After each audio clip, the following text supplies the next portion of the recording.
कथाओं की गंगा में डुबकी लगाएंगे तो आपका मन भी एक दिन मंदिर बन जाएगा, और जिस दिन मंदिर बना भगवान अपने आप आकर के मन मंदिर में बैठ जाएंगे। कल की कथा हम लोगों ने सुनी कि भगवान का प्राकट्य हुआ। भय प्रगट कृपाला दीन दयाला।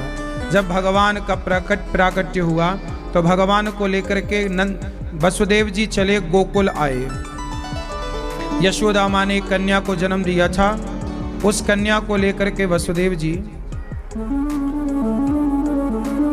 गए हैं और कंस ने उस कन्या को पत्थर पर पटकना चाहा, हाथ से छूटकर कन्या आकाश में गई। तू मुझे क्या मारेगा, तुझे मारने वाला प्रकट हो गया। अच्छा एक बात ध्यान से सुनो, सब लोग ध्यान दो। अच्छा ये बताओ, भगवान श्री कृष्ण का जन्म कहां हुआ? कहां हुआ? मथुरा में, जेल के अंदर। भगवान कहां प्रकट होते हैं? जेल में। और जेल में वसुदेव जी के पांव में बेड़ियां हैं, हाथ में हथकड़ियां हैं। भगवान जेल में ही प्रकट क्यों भई?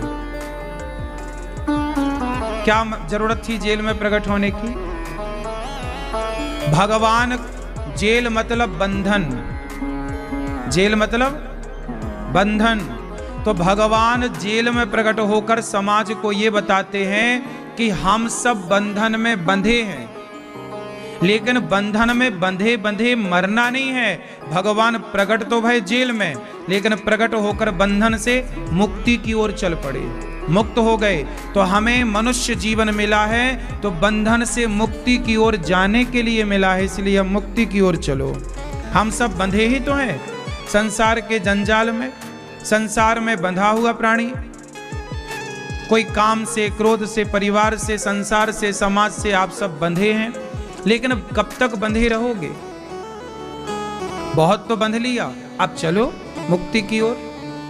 इसलिए बंधन से मुक्ति की ओर ले जाने के लिए प्रभु ने जेल में जन्म लेकर के और तुरंत मुक्त होकर बताए कि जो मुक्त हो गया उसी का संसार में आना सार्थक हुआ। यदि आपने मुक्ति नहीं पाई, मुक्त हुए ही नहीं, तो फिर मतलब क्या हुआ? अच्छा ये बताओ, भगवान श्री कृष्ण जब चले तो वसुदेव जी के पांव की बेड़ियां खुल गईं कि नहीं? हाथ की हथकड़ियां खुल गईं कि नहीं? क्या मतलब हुआ? वसुदेव जी तब तक बंधन में थे जब तक भगवान नहीं आए। जब भगवान को लेकर प्राणी चलता है तो संसार की हर बेड़ियां खुल जाती हैं, दरवाजे खुल गए जेल के। मतलब जो भगवान को लेकर चलता है उसके लिए मोक्ष के दरवाजे खुल जाते हैं, जैसे वसुदेव जी के लिए दरवाजे खुल गए। अच्छा एक बात यहाँ पर और है कि वसुदेव जी तो चले थे और मुक्त भी भये, लेकिन जब कृष्ण को छोड़ा और कन्या को लिया तो वसुदेव जी फिर से बंधन में बंध गए, फिर से बंध गए ना। अब ये बताओ कि जब वसुदेव जी मुक्त भये तो फिर बंधन में बंधे क्यों? क्यों? वसुदेव जी कृष्ण को लेकर गए तो बंधन से मुक्त हो गए, फिर कृष्ण को छोड़ा और यशोदा की बेटी को लेकर आए तो पुनः बंधन में। अब जब मुक्त भय थे तो बंध काहे गए?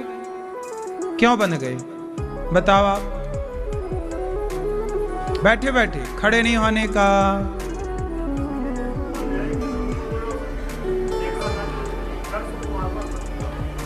कंस को मारना था, इससे उस बंधन का क्या मतलब? वसुदेव जी काहे बंध गए? वसुदेव जी तो मुक्त भय थे, इसलिए बंधन में बंध गए, क्योंकि भगवान को लेकर चले तो भगवान तो बंधन से मुक्त कराते हैं, लेकिन भगवान को छोड़ दिया ना वसुदेव जी ने, और माया को लेकर आए। कन्या माया का स्वरूप थी। जब आप भगवान को लेकर चलते हैं तो आप बंधन से मुक्त होते हैं, और जब आप भगवान को भूल जाते हैं, छोड़ देते हैं, तो आप बंधन में बंध जाते हैं। इसलिए भगवान को छोड़ना नहीं है, भगवान को भूलना नहीं है। जानत हूं अस स्वामी विसारी, फिर ही ते काहे न होहि दुखारी। भगवान को भूल जाना ही दुख है, भगवान का स्मरण बना रहे यही सुख है। तो आपको भगवान को भुलाना नहीं है। क्यों? भगवान को भूल जाना सही है? आज के लोग भगवान को भूल जाते हैं। क्यों भैया? काम करना बुरा नहीं है, पैसे कमाना बुरा नहीं है, परंतु भगवान को भूल जाना बड़ा बुरा है। भगवान को भूल जाना मतलब अपने धर्म को भूल जाना है। आज के जो हमारी युवा पीढ़ी है, इन्होंने किसे भुला दिया? अपने धर्म को, अपनी संस्कृति को, अपने संस्कारों को भुला दिया। इसलिए आज की हमारे युवा, बहुत सारे युवा शराब पीने लग गए, हमारे यूथ बहुत सारा नशा करने लग गया, हमारे भारत के नौजवान दोस्त भाई गलत गलत संगति में चले गए, गलत गलत काम कर रहे हैं। क्यों कर रहे हैं? क्योंकि उन्होंने अपने धर्म को भुला दिया, अपनी संस्कृति, अपने संस्कारों को भुला दिया। आजकल के युवा बड़े फैशन में रहते हैं, उन्हें लगता है कि यही सब ठीक है। बड़ी गाड़ी ले लेंगे और ऐसे चलाएंगे, है ना। मोबाइल लेंगे बड़ा, सबको दिखाएंगे, देखो जी हमारे पास मोबाइल है। इन बच्चों को ये नहीं पता कि 4 दिनों की चांदनी फिर अंधियारी रात। ये 4 दिन का शौक है इनका, परमानेंट नहीं है। ये बाप के टुकड़ों पे पल रहे हैं। पापा मोबाइल दिला दो, बाप का मोबाइल चमका रहे हैं सबको। पापा गाड़ी दिला दो, पापा की गाड़ी से यश कर रहे हैं। आज की युवा पीढ़ी में और ये दास अनिरुद्ध में केवल यही अंतर है कि आज की युवा पीढ़ी बाप के टुकड़ों पे पल रही है, जबकि आपकी उम्र में जब हम आए, जब हम 20 साल के हुए, जब हम 18 साल के हुए और 25 साल के हुए, जब हम 25 साल के हुए, ये दास अभी 34 साल का है, जब हम 25 साल के हुए ना, तब हमने वृद्ध माताओं की सेवा स्टार्ट कर दी। 25 साल की आयु से हमने सेवाएं स्टार्ट कर दी। जिस उम्र में लड़के बाप के टुकड़ों पर पलते हैं, उस उम्र में हमने समाज की सेवा स्टार्ट कर दी। हमने पिता के टुकड़ों पे पलने वाली बातें नहीं की और ना ही समाज को कहा। हम कहते हैं युवाओं को कि बाप के टुकड़ों पर क्यों पलना? सपने तुमने देखे हैं तो पिता क्यों पूरा करेगा? सपने तुम्हारे हैं तो पूरे भी स्वयं करो, आप खुद पूरे करो।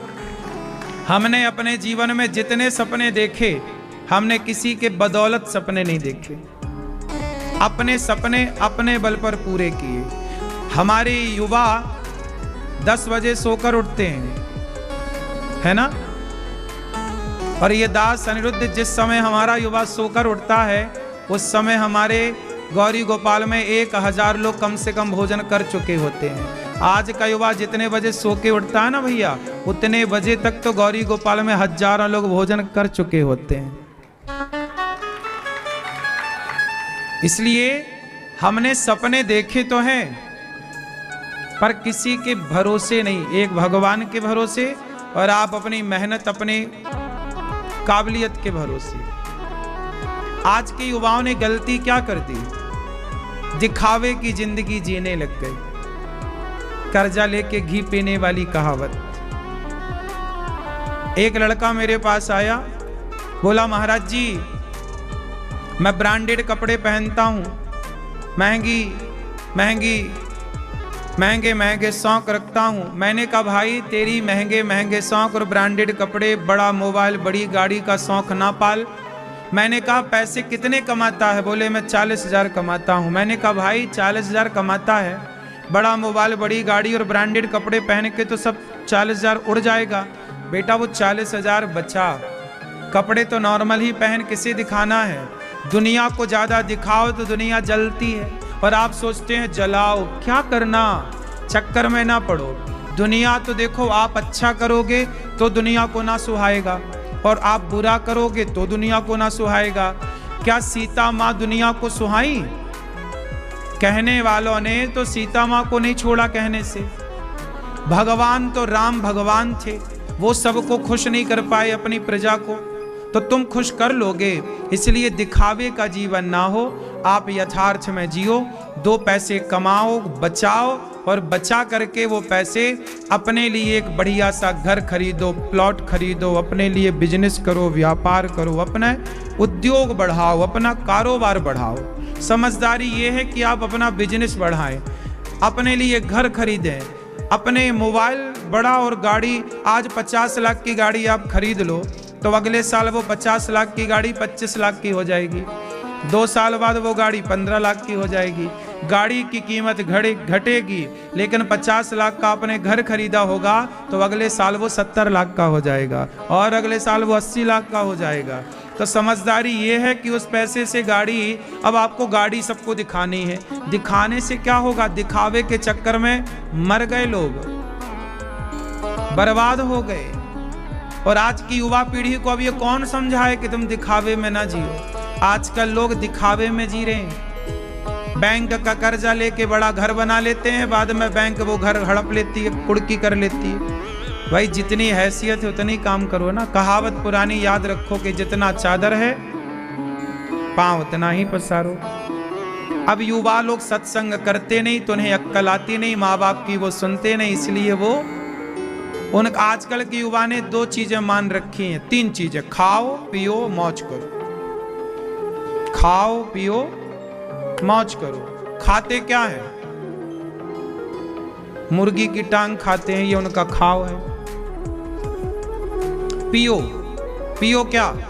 शराब पीते हैं। मौज करो, लिव इन में रहते हैं। आजकल के बच्चे मुर्गी की टांग को चबाना वो खाओ मानते हैं, शराब का पीना, चरस का पीना वो पियो मानते हैं, और लिव इन में रहना, पराई औरतों के संग डिस्को करना वो मौज मानते हैं। जबकि खाओ पियो मौज करो का मतलब ये है ही नहीं।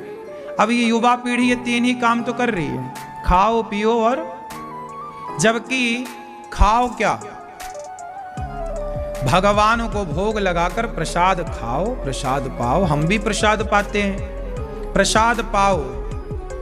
खा करके, खिला करके खाओ, खिला करके औरों को बांट करके खाओ। तो खाओ, पहले क्या पढ़ा आपने? का, खा, गा, घा।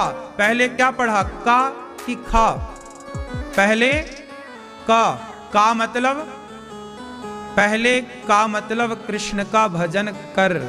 पहले भजन कर, भगवान का, भक्त का भजन कर। भक्त को पहले खिलाओ, फिर का, फिर खा। पहले भजन कर, पहले कृष्ण का नाम जप, फिर खा। क्या खा? पहले खिला फिर खा। और खा के क्या है? का, खा, गा। खा के सो मत जा, गा। भगवान का गुणगान गा, अच्छे काम कर, गा। गा नहीं तो क्या? अब गा नहीं रहा है। आजकल का छोरा क्या गा रहा है? मुन्नी बदनाम हुई गा रहा है। आज का छोरा गा क्या रहा है? शीला की जवानी गा रहा है। तो जो उम्र में बच्चे शीला और मुन्नी की जवानी गा रहे हैं, उस उम्र में ये दास अनिरुद्ध भगवान के भजन गा रहा है, भगवान का नाम गा रहा है। तो गाओ, क्या गाओ? राम नाम गाओ, कृष्ण नाम गाओ, देश का गुणगान गाओ, अपने माँ बाप का नाम रोशन करो। लोग तुम्हें अच्छा कहें कि भाई बेटा हो तो ऐसा हो, लोग तुम्हारे बारे में गाएं, अच्छा करो। तो का, खा, गा। यदि आप कृष्ण का नाम गाओगे तो घा, आप अपने असली घर को पाओगे, अपने असली घर में पहुंच जाओगे, असली मुकाम। तो खाओ, क्या खाओ? प्रसाद खाओ। खाओ पियो, क्या पिए? भगवान का चरणामृत। क्या पिए? भगवान का चरणामृत पियो। माँ के पांव धो करके पियो। पीना है तो माँ के पांव धो करके पियो। आजकल के छोरा गर्लफ्रेंड के पांव धो धो के पी रहे हैं, जबकि माँ के पांव धोकर पियो। क्यों जी? किसके पांव धो के पिए? माँ पियो, भगवान का चरणामृत पियो। अब आज की युवा पीढ़ी माँ के पांव कहां धो रहे हैं? ये मेहरारू के चरण धोए, है ना, ये मेहरारू के चरण धोए धोए के और पी रहे हैं। आजकल नहीं, पत्नी के चक्कर में लोग माँ को भगवान वृद्धाश्रम छोड़ रहे हैं। तो यही है, खाओ पियो। क्या पिए? भगवान का चरण। मौज करो। मौज क्या करें? आप क्या मौज करते होंगे? हम लोग कथा में 3 घंटे मौज करते हैं, कथा सुन सुन के। ये मौज है हम लोगों की। कथा में क्या है? मौज है। 3 घंटे सवेरे मौज की, अब 3 घंटे अब शाम को। हाँ, मौज ही मौज है।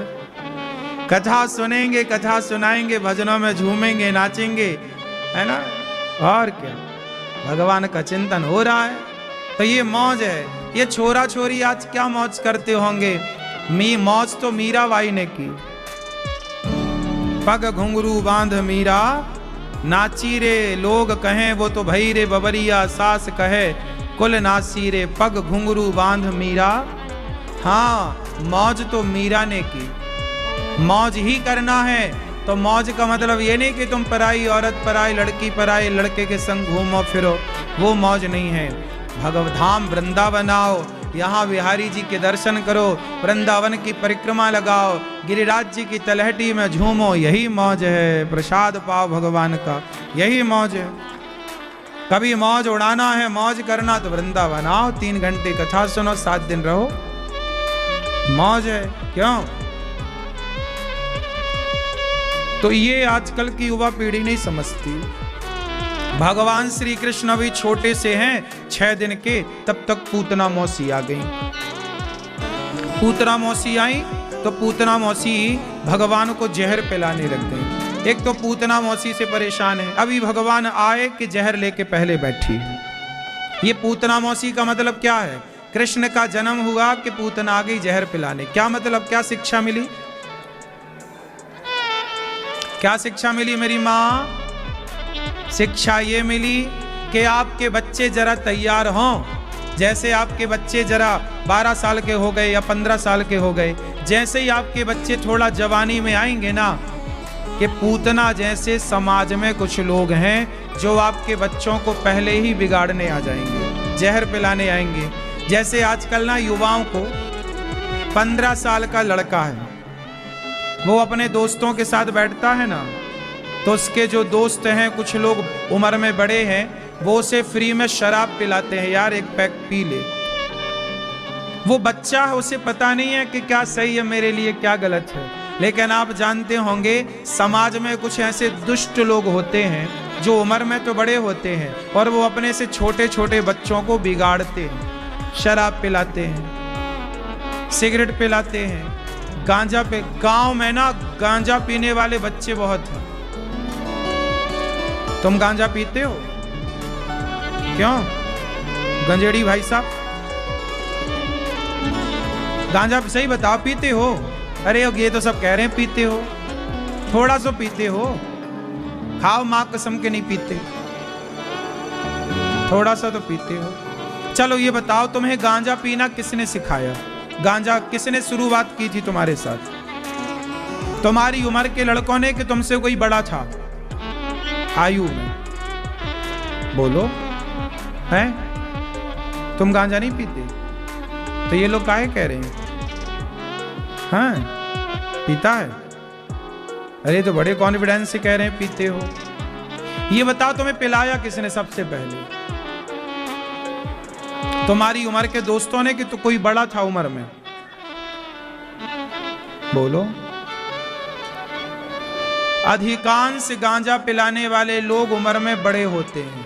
वो आपके बच्चों को बुलाते हैं, आओ बेटा यहाँ आओ, वो तुम्हें बिस्किट खिलाते हैं, टॉफी खिलाते हैं और धीरे से गांजा की चिलम पकड़ा देते हैं। मेरे गांव में जितने मेरी उम्र के लड़के हैं, अधिकांश लड़के गांजा पीते हैं। और जानते हो उन लड़कों को गांजा पीना किसने सिखाया? हमारे गांव में एक आदमी था, वो उसकी उम्र रही होगी 50 साल। वो गांव के 12, 14, 15 साल के लड़कों को अपने पास बिठाता, उन्हें एक बिस्किट का पैकेट देता, टॉफी देता और बोलता और लेना है टॉफी तो पहले ये पियो। तो बच्चे हैं, वो पीने लग गए। धीरे धीरे धीरे धीरे वो आदत हो गई, फिर वो अपने बाप के अपनी माँ के पैसे चुरा के उसको दें। अब वो क्या करे, वो गांजे का व्यापारी बन गया। वो पहले क्या करता, सबको गांजा पिलाना सिखाता, फिर वो गांजा की पुड़िया बेचता। एक्चुअली वो गांजा बेचने वाला था, तो उसका गांजा खरीदे कौन, तो छोटे छोटे पूरे गांव के बच्चों को गंजेड़ी बना दिया। और एक गांव नहीं, 50 गांव के बच्चों को। ऐसे ही एक शराबी होता है, वो 10 बच्चों को बिठा के शराब पिलाता है। तो आपके बच्चों को दूसरे लोग बिगाड़ रहे हैं। वो चाहते हैं कि आपके बच्चे बिगड़ जाएं, उन्हें मजा आता है। क्यों जी, ये बात सही है? ऐसी होता है ना। कोई भी बच्चा अपने से नहीं बिगड़ता,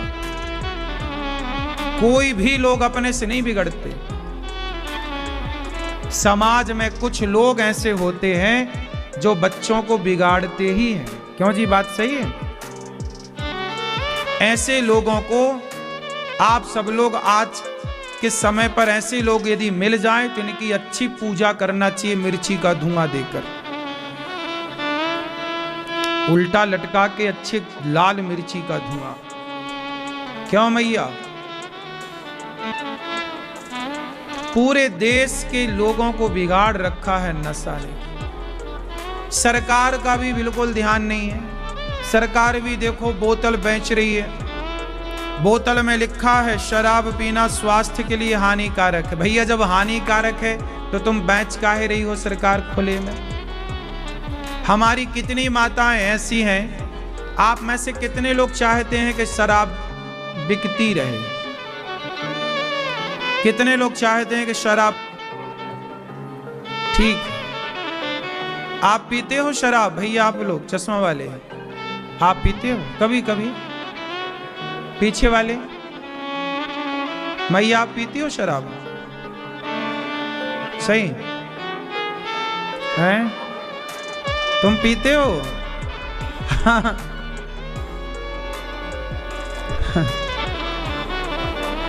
तुम्हारे पिताजी कहाँ हैं? तुम पीते हो शराब?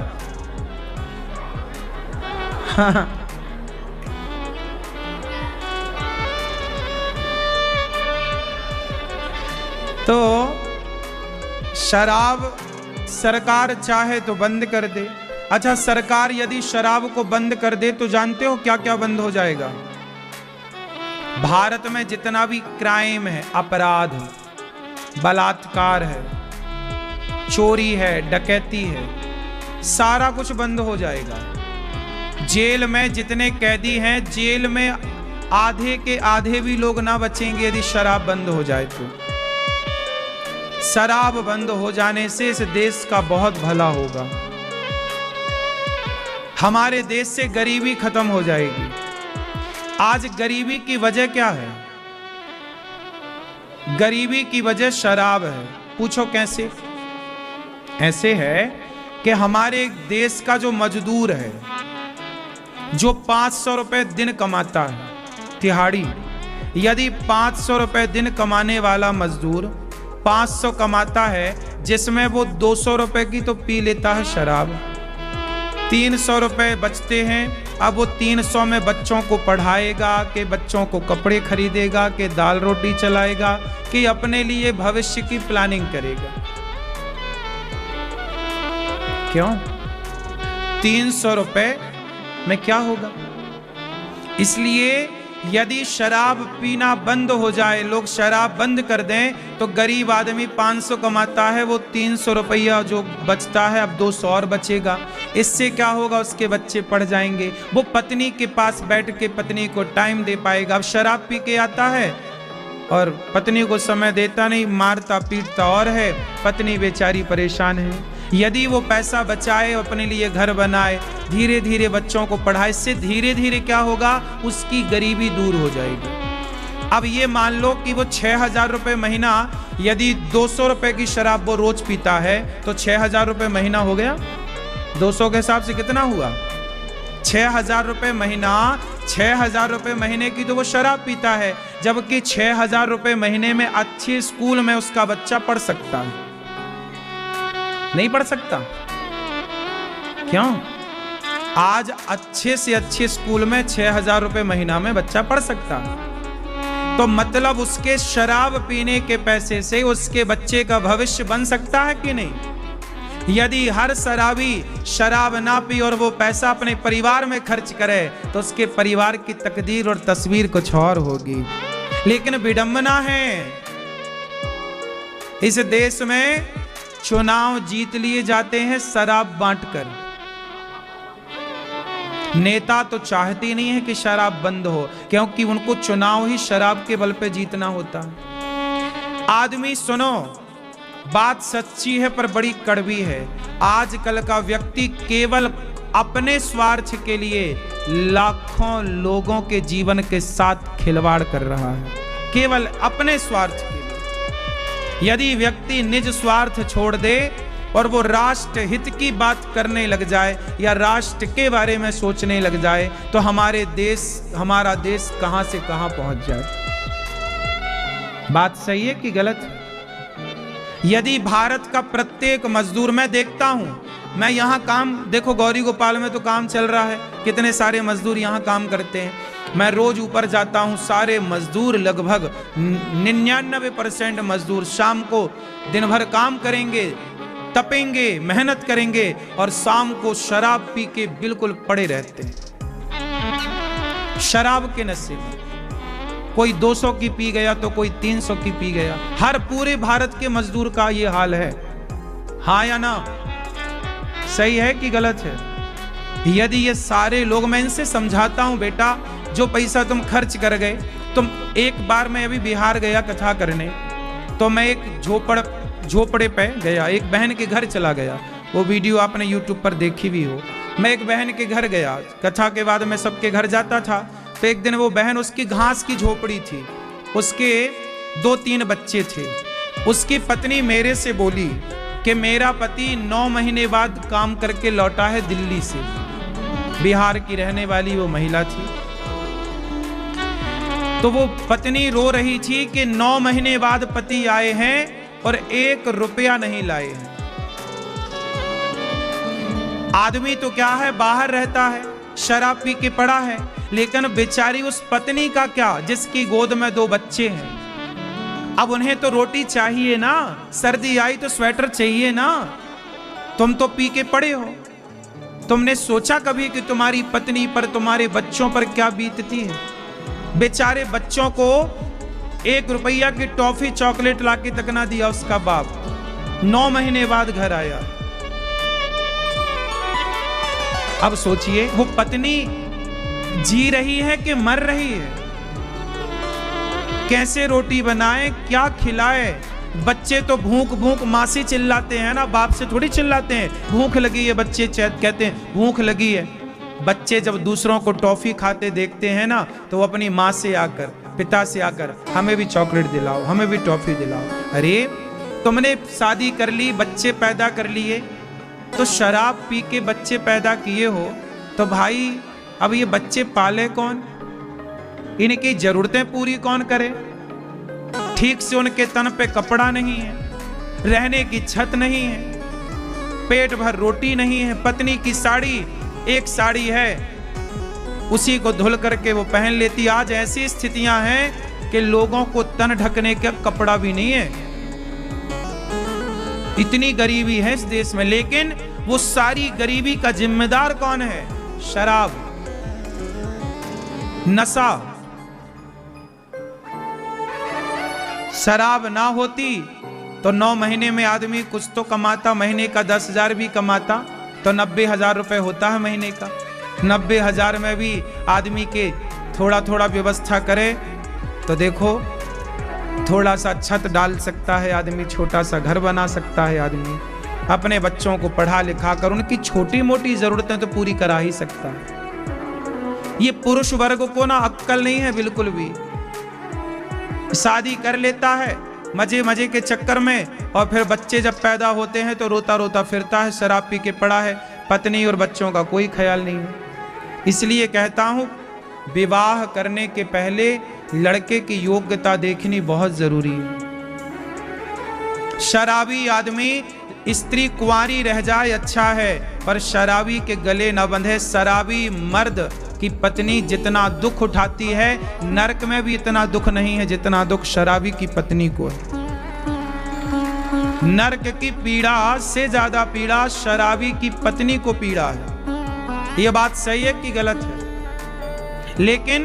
लेकिन ये बॉलीवुड अंधा है, इसे नहीं समझ आ रही है। ये शराब का सबसे बड़ा प्रचारक तो बॉलीवुड है। मुझे पीने का शौक नहीं, पीता हूं गम भुलाने को। तो ये मजदूर आदमी पढ़ा लिखा तो है ही नहीं, उसे लगता शायद मेरा भी कुछ गम दूर हो जाए। खाक गम दूर होता है, बच्चे और पत्नी और भूखे प्यासे मरते हैं तेरे शराब के कारण। क्यों?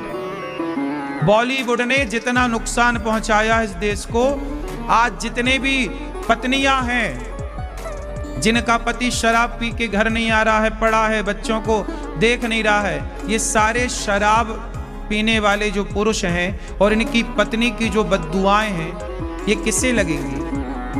शराब का सबसे बड़ा प्रचारक तो बॉलीवुड है।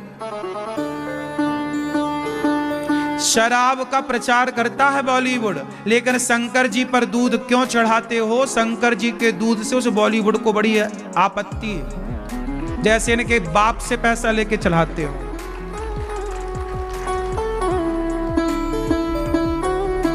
एक भी पिक्चर नहीं बनी कि शराब ना पियो। क्या शराब के विरोध में एक पिक्चर है? नाम बताओ, लिख लूं मैं। एक भी पिक्चर नहीं है, जबकि शंकर जी पर दूध क्यों चढ़ाते हो इसके विरोध में पिक्चर है। तो शंकर जी के दूध चढ़ाने से किसी बहन बेटी का सुहाग नहीं उजड़ रहा है, लेकिन शराब से कितनी बहन बेटियों का सुहाग उजड़ गया, जीवन बर्बाद हो गया। लोग कहते हैं शंकर जी पर दूध क्यों चढ़ाते हो, गरीबों में बांटो। तो भाई मैं कहता हूं कि 300 की टिकट क्यों खरीदते हो मूवी देखने की? वो 300 गरीबों में बांट दो, मूवी देखने की जरूरत ही नहीं है। मूवी बनाने में हजारों करोड़ रुपया खर्च होता है। एक मूवी कम से कम 500 करोड़ की होती है, और बड़ी है तो 1000 करोड़ की होती है, वरना 100-200 करोड़ की मूवी तो बनती ही बनती है। हाँ या ना? एक मूवी कितने की बनती है? 500 करोड़ की। अब 500 करोड़ हम लोगों ने तो कभी नहीं देखे कितने बड़े होते हैं। आप लोगों ने देखे 500 करोड़? नहीं देखे। एक मूवी बनती है 500 करोड़ की। अब ये बॉलीवुड से कहो कि तुम एक मूवी 500 करोड़ की बनाते हो और बात करते हो गरीबों की, तो 500 करोड़ की मूवी क्यों बनाते हो? वो 500 करोड़ सीधा गरीबों में बांट दो ना। क्या जरूरत है मूवी बनाने की? यदि तुम्हें गरीबों की बड़ी चिंता है तो बांट दो। 500 करोड़ में आपकी एक मूवी 500 करोड़ में बनती है, और वो कमाती कितना है? 1000 करोड़ कमाती है, 1500 करोड़ कमाती है। तो जो कमाई हुई, उस कमाई से तुमने गरीबों के लिए कितने यूनिवर्सिटियां बनवाई, कितने कॉलेज बनवाए, कितने अन्य क्षेत्र चलाए? कुछ तो नहीं हुआ। गरीबों की बात तो सरकार भी करती है, गरीबों की बात तो बॉलीवुड भी करता है। बात करते हैं सब, और बात करते करते देश में 70-77 साल हो गए आजादी के, लेकिन आज भी गरीबी जस की तस पांव पसारे खड़ी है। क्यों जी? बात सही है कि गलत है? 70 सालों से इस देश में गरीबी की सिर्फ क्या भई है? बोलो। बात हुई है, काम क्या हुआ है? गरीबी मिटाने के लिए क्या काम हुआ है बताओ?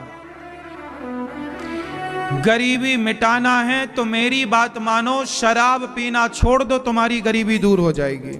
नशा करना छोड़ दो, तुम्हारी गरीबी दूर हो जाएगी। और जब तक तुम नशा, अब देखो नशा, जानते हो इस देश में पैसा सबसे ज्यादा किसके पास है? शराब की कंपनियों के पास।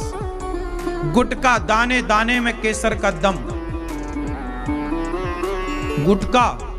गुटखा बनाने वाली, अब सोचिए, ये जो दाने दाने में केसर का दम गुटखा है जिसका प्रचार बॉलीवुड करता है, ये गुटखा, इसके पास लाखों करोड़ रुपए है। लाखों करोड़ रुपए की कंपनी है ये, हजारों करोड़ नहीं, लाखों करोड़। क्या बेच करके? गुटखा। और तुम्हें क्या मिला? तुम्हें मिला कैंसर। तुम्हारा क्या गया? पैसा, शरीर, लेकिन तुम्हें अक्ल कहां है? ये हमारे युवाओं को समझ कहां है? गुटखा खा रहे हैं, एक गुटखा 10 रुपया का आता है और दिन में ऐसे 10 गुटखा खाते हैं, ये मतलब 100 रुपए का गुटखा।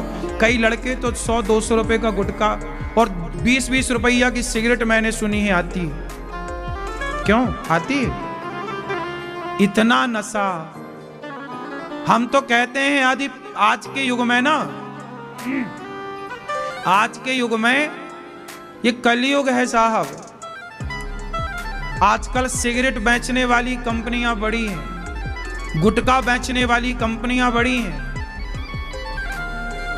और सामान्य व्यक्ति समझ नहीं पा रहा है और इनके झांसे में आकर के जीवन बिगाड़ रहा। मेरा बस चले तो इस देश में मैं सिगरेट, गुटखा और शराब और ये सारा नशा, सब नशा खत्म हो जाए ना इस देश से, तो हमारा देश सोने की चिड़िया फिर बन जाएगा, फिर वो पुनर्स्थापना हो जाएगी। वही व्यक्ति, सारा देश सक्सेस होगा, सारा प्रत्येक व्यक्ति सफल होगा। सही है प्रिय भक्तों, भगवान को पूतना मारने आई, भगवान ने पूतना को मार गिराया। जहर पिलाने आई, भगवान ने जहर पिया, पूतना का प्राणों को पी लिया। पूतना चिल्लाई, बालक छोड़ दो।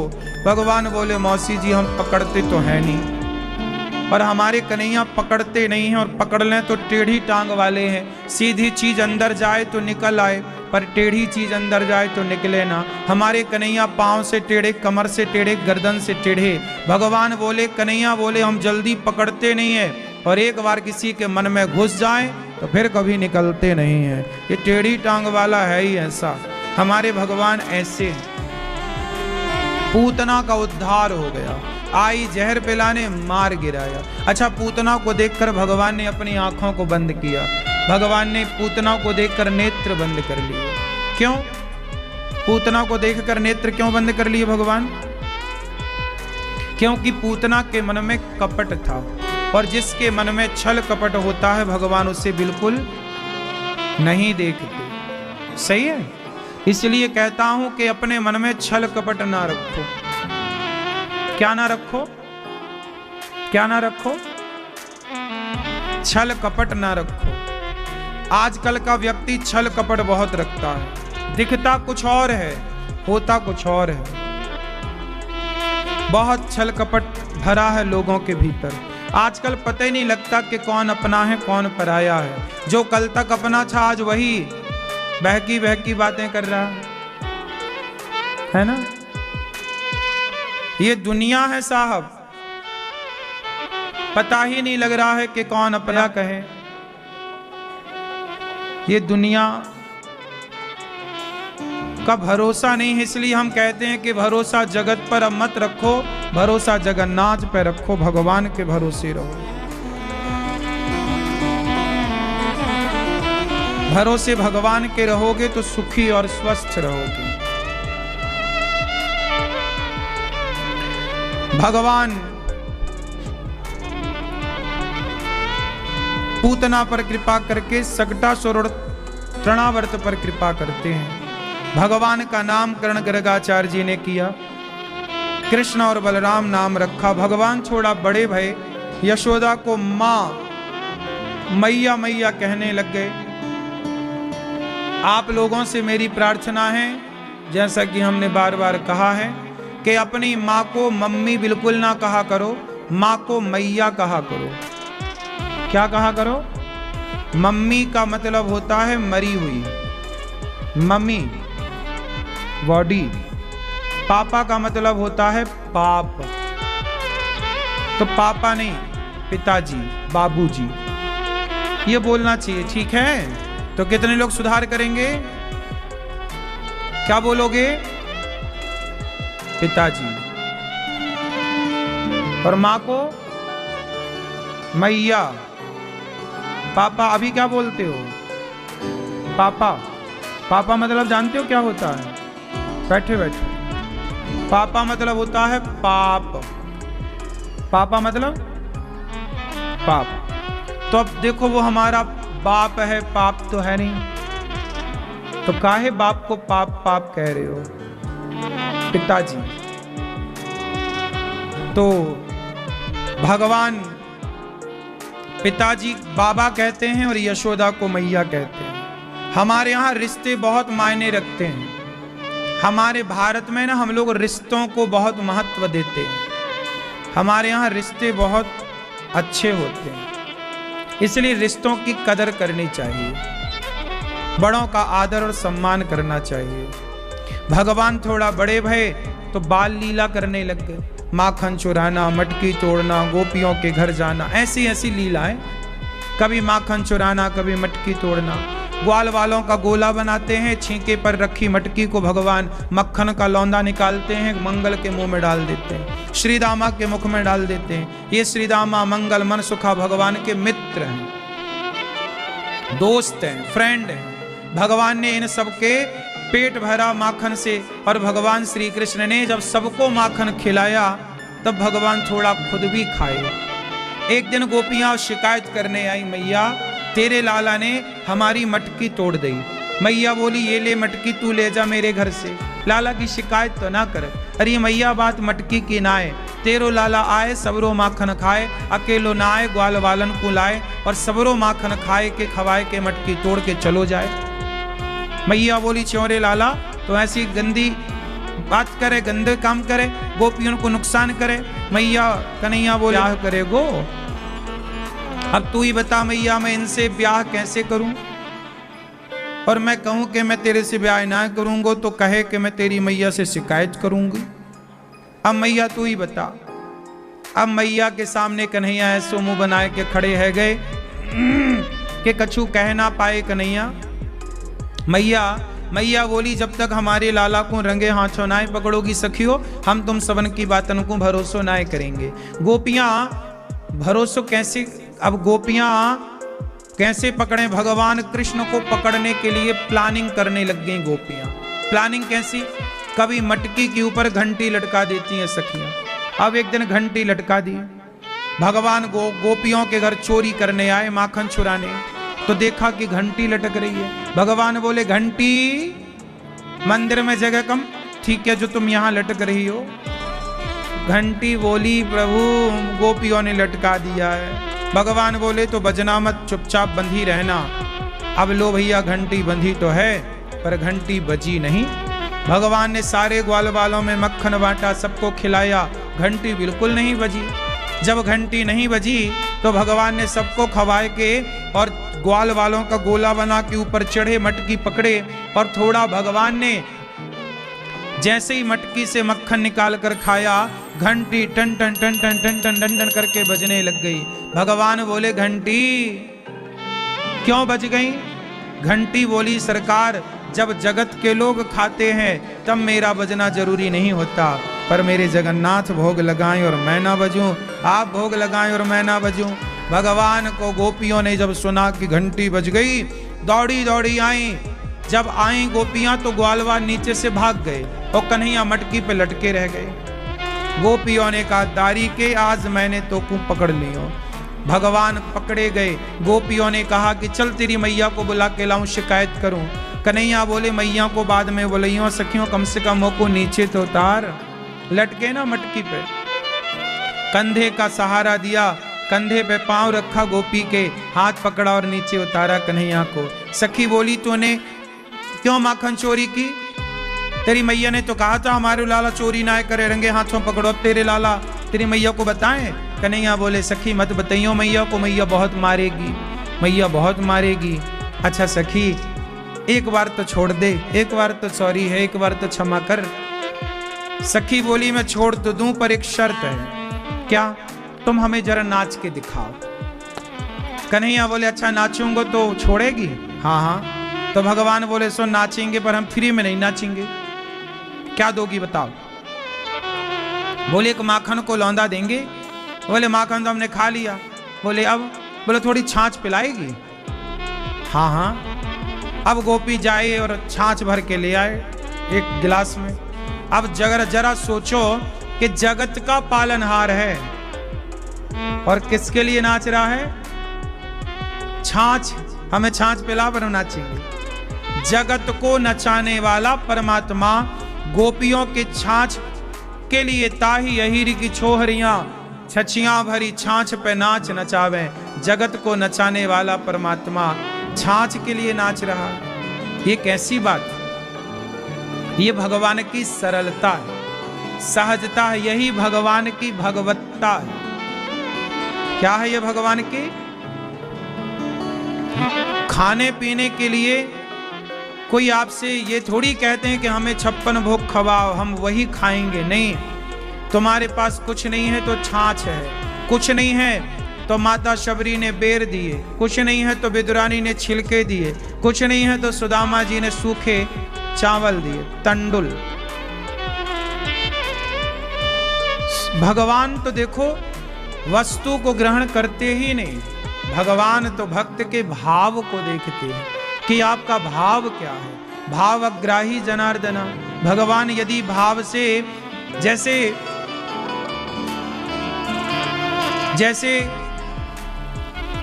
एक भक्त हुए, वो जगन्नाथ जी गए, पंडित जी और पंडितानी दोनों जगन्नाथ जी गए।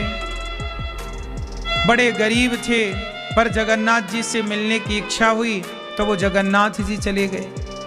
जगन्नाथ जी में जाकर के उन्होंने वहां जगन्नाथ जी का दर्शन किया और जगन्नाथ जी का दर्शन करके परिक्रमा करके एक जगह बैठे। पर बड़ी भूख लगी थी, भूख लगी तो उन्हें लगा कि क्या करें, तो कहीं मांगने चले गए। तो मांगने गए तो किसी ने आटा दे दिया। आटा की पंडित जी पंडितानी ने बढ़िया वहीं पर रोटी बनाई और जो रोटी बनी तो वो रोटी जगन्नाथ जी के मंदिर के पास ही थे, तो रोटी लेकर जगन्नाथ जी के पास चले गए और रोटी लेकर के पहले सोचे कि चलो जगन्नाथ जी के मंदिर में ही है तो पहले रोटियों का भोग जगन्नाथ जी को लगाएं। तो जगन्नाथ जी को रोटियों का भोग लगाने लगे और रोटियों का जब भोग लगा, जगन्नाथ जी के सामने ऐसी रोटी की, भगवान जी ने ऐसी कृपा करी कि वहां पता नहीं उनको धक्का किसी का लगा और वो रोटी गिर गई। वहां कोई कुत्ता था तो वो कुत्ता रोटी लेके भाग गया। एक दो कुत्ते रहे होंगे, रोटी लेके मुंह में दबा के भाग गए। अब पंडित जी ने भोग लगाई, उनको लगा चलो जगन्नाथ जी शायद इसी रूप में आके हमारी रोटियां लेके चले गए। अब पंडित पंडितानी दोनों बेचारे पानी पी करके शाम को सो गए, रात्रि को सो गए। अब रात्रि को उन्हें नींद ना आए क्योंकि दोनों बहुत भूखे थे, दोनों बड़े भूखे। जब दोनों भूखे तो भगवान जगन्नाथ जी को भी कहाँ नींद आए कि मेरा भगत बड़ा भूखा है। तो पंडित जी ने, जो पुजारी जी ने भगवान जगन्नाथ जी को बढ़िया सोने की थाल में जो शाम का भोग, रात्रि का भोग लगाया, भगवान जगन्नाथ जी ने वो भोग की थाली उठाई रात को और पंडित जी के पास पहुंच गए। पंडित जी भूख लगी है? हाँ हाँ भैया, आप कौन? मैं पुजारी हूँ जगन्नाथ जी का, ये तुम्हारे लिए भगवान ने प्रसाद पहुंचाया है। जबकि वो खुद जगन्नाथ जी थे। पंडित जी को भोग लगाने मतलब प्रसाद देने जगन्नाथ जी आए, रूप बदल कर, पंडित जी के रूप में, पुजारी के रूप में भगवान आए। पंडित पंडितानी, पंडित जी ने अपना कपड़ा आगे बढ़ाया, बोले भैया इसमें डाल दो, कुछ बर्तन तो है नहीं, कोई सूखा पदार्थ हो तो डाल दो, और ये तुम्हारी जो थाली बड़ी चमक रही है सोने की, इसे लेकर जाओ। भगवान ने कहा ये तुम भोजन करो और थाली भी तुम ही रखो, अभी सवेरे ले जाएंगे, और सोना लेके जाने की जरूरत नहीं, आज से ये थाली तुम्हारी, पंडित जी तुम रखो। लो भैया, भगवान जगन्नाथ जी तो बड़े दयालु, भोजन भी पंडित जी ने खूब छक्के बढ़िया खाए, पंडितानी भी खाई, और दोनों वहीं मंदिर के पीछे दोनों सो गए, बाहर खा पी के सो गए। और जो थाली थी ना वो सोने की थी। अब पंडित जी उसको कपड़े में लपेटकर और तकिया के नीचे थाली रख लिए। सवेरा हुआ, बिहारी जी के दरवाजे, वो जगन्नाथ जी के दरवाजे खोले गए तो वहां पे सब कुछ था पर थाली का पता नहीं। पुजारी जी को लगा भाई लगता भगवान जी की दही थाली। चारों तरफ हल्ला हुआ, पता चला जगन्नाथ जी की थाली चोरी हुई। तभी किसी की नजर पड़ी, वो पंडित जी के तकिया के नीचे चमक रहा कुछ पीला पीला। देखा ध्यान से तो थाली। अच्छा, पंडित जी सो रहे, अभी भी सो रहे हैं, क्योंकि लेट सोए और अच्छा खाए तो बढ़िया नींद आई। दिन हो गया, सूर्य भगवान आ गए और पंडित जी अभी भी सो रहे। अब पुजारियों ने बड़ा बड़ा डंडा ले लेके और डंडे से पंडित जी को जगाया। है पंडित, उठ, चोर कहीं का। तो उन्हें भगवान, पंडित जी बोले, नहीं नहीं महाराज, हमने चोरी नहीं की, भगवान जी दे के गए हैं। अब तो कहाँ सुनने वाला कोई, इतनी पिटाई हुई पंडित जी की। थाली लेके चले गए।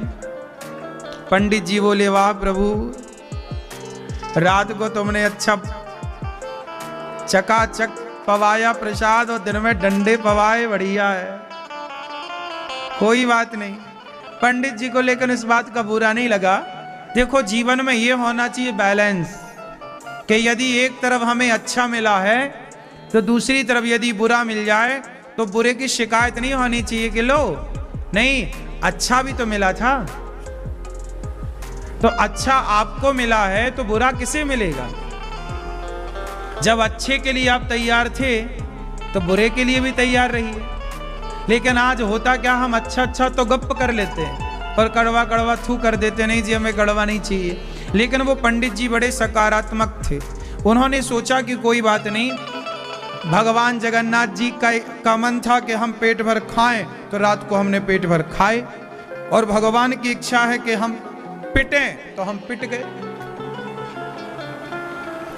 अब कोई बात नहीं पंडित जी ने, पर पंडित जी के ना घाव वाव हो गया, थोड़ा सूज गया, कहीं खून वून भी आ गया। पंडितानी बेचारी रो रही है। पंडित जी ने समझाया, तुम मत रो, तुम्हें तो नहीं पड़े डंडे? नहीं, हमें नहीं पड़े, कोई बात नहीं।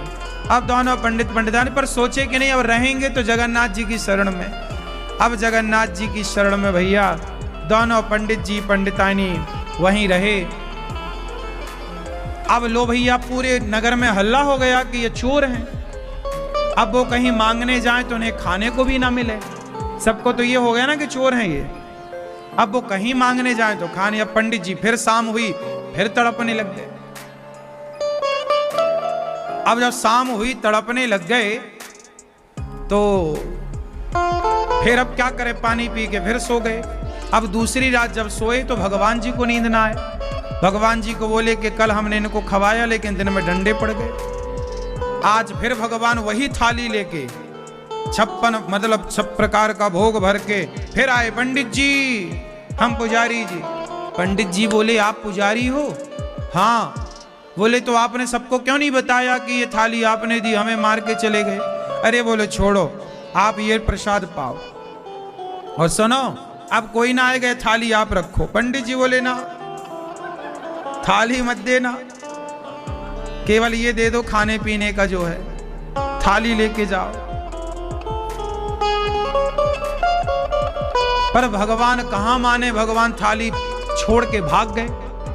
भगवान भी गजब लीला करते हैं। जब जगन्नाथ जी थाली छोड़ के भाग गए, पंडित जी अब भोजन तो किए, भोजन की, अब क्या करें वो थाली। अब वो थाली देखने से डर लगे कि यदि थाली फिर छुआ, किसी ने देख लिया तो फिर कहेंगे फिर चुरा ली। तो पंडित जी ने क्या किया कि भोजन प्रसादी तो किया, पर थाली वहीं छोड़ करके दूसरी तरफ जाके सो गए। अभी इस तरफ थे, अब मंदिर के उस तरफ जाके सो गए दोनों पंडितानी। थाली वहीं पड़ी। सवेरे फिर थाली गायब। अब पुजारियों ने फिर देखा कि भाई थाली फिर गायब, लगता वो फिर चोरी हो गई। जाकर के देखा तो थाली मंदिर के इस तरफ पड़ी। थाली तो मिल गई। पुजारियों को लगा कि भाई वो पंडित कहाँ गया, वो चोर है। ढूंढा तो पंडित जी भी मिल गए। फिर लोगों ने मारा, तुमने फिर थाली चुराई। पंडित जी ने कहा, मैंने चुराई होती तो मैं लेके भाग ना जाता। अरे बोले, तुम भाग ही नहीं सकते थे, तुम बूढ़े हो। कोई कहां सुना, फिर पिटाई लगाई। अब तो उन्हें थोड़ा पंडित जी पंडितानी, जब पंडित जी फिर पिटे, शाम को फिर रात को फिर वही हाल, फिर जगन्नाथ जी आए, लो प्रसाद पाओ। अब तो पुजारी जी बोले, पंडित जी बोले, सुनो पुजारी जी, अब हम तुम्हारा प्रसाद नहीं पाएंगे। रात को पवाते हो और दिन को डंडे पड़वाते हो, सब बराबर हो रहा है, हमारे घाव नहीं भरे अभी तक।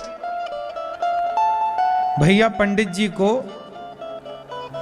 भगवान ने अपने हाथ से मलहम लगाई, अपने हाथ से भगवान ने दवाई लगाई, उपचार किया।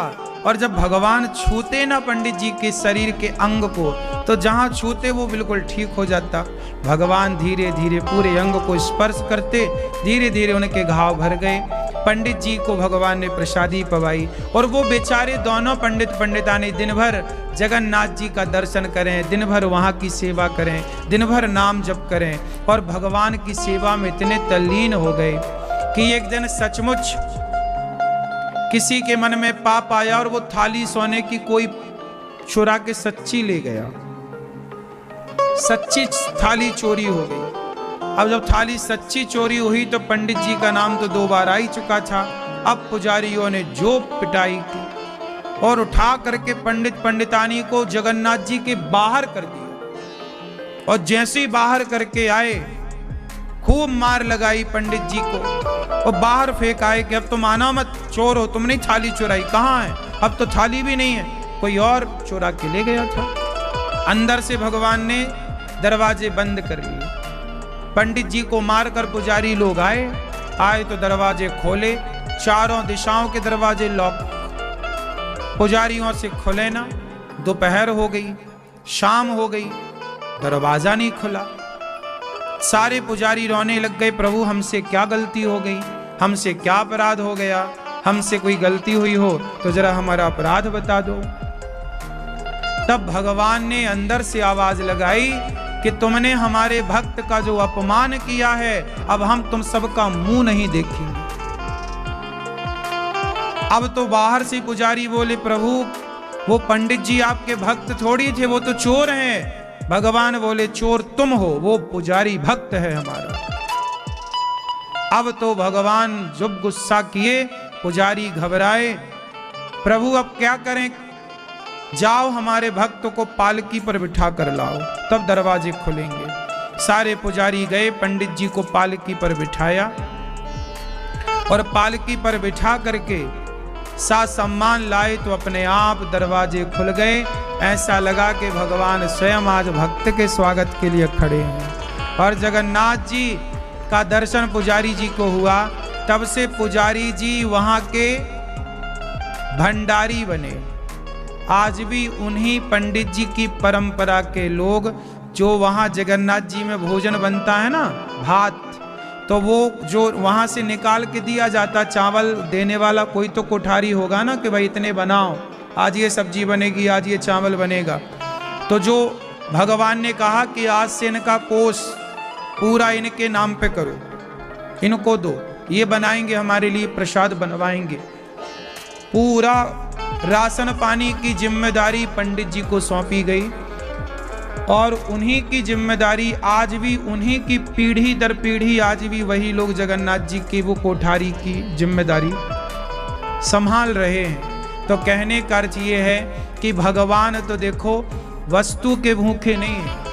यदि आपका प्रेम सच्चा है, भाव सच्चा है, तो भगवान आपके लिए सब कुछ करेंगे। और जीवन में जरा सा कष्ट आए ना, तो आप लोग गलती कर कहाँ जाते हैं कि जरा कष्ट आया घबरा जाते हैं, भगवान को ही गालियां देने लग जाते हैं, भगवान को ही कोसने लग जाते हैं ना।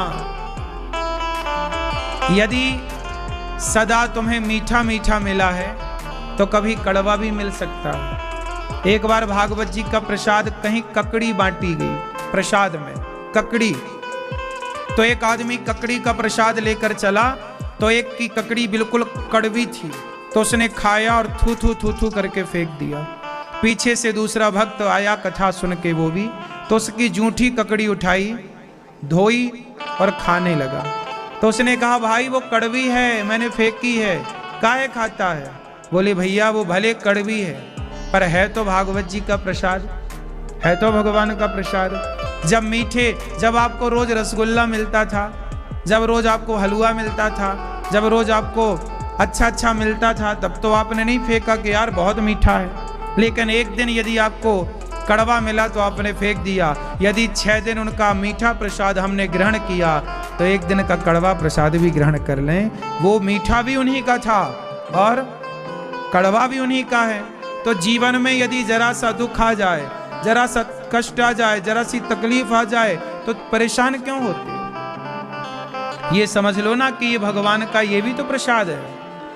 भगवान यदि आपको कोई अपमानित कर रहा है तो अपमान को भी प्रसाद ही मानो कि ईश्वर का यही कड़वा प्रसाद है। इसलिए आप लोग देखे होंगे कि कितना भी अपमान होने पर भी ये दास अनिरुद्ध अपमान पा करके कोई कितना भी कुछ करे लेकिन प्रभावित नहीं हो उस दुख से, उस संकट से।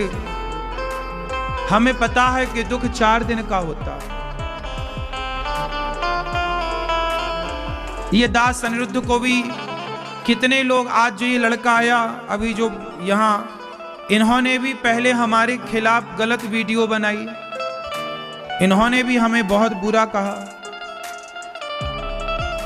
लेकिन बाद में इनको समझ आई कि भाई हमने गलत कहा। अब हम ना तो जब इन्होंने गलत कहा तब हमने इनसे कोई द्वेष नहीं रखा, इन्होंने अच्छा कहा तो भी इनके लिए तब भी आशीर्वाद था, आज भी आशीर्वाद है। हमने तो कोई रिएक्शन इनके लिए नहीं था। आप हमें अच्छा बोले या आप हमें बुरा बोले, हमें इससे कोई मतलब नहीं। हमें मतलब इससे है कि हम कर क्या रहे हैं, हम आपको क्यों देखें कि आप हमारे लिए अच्छा देख रहे हैं कि बुरा सोच रहे हैं। हम अपना काम करते चलें बस। समझदार लोग वो हैं जो केवल अपना काम करते चलते हैं, लोग क्या कह रहे हैं उस पर पड़ते नहीं, उलझते नहीं।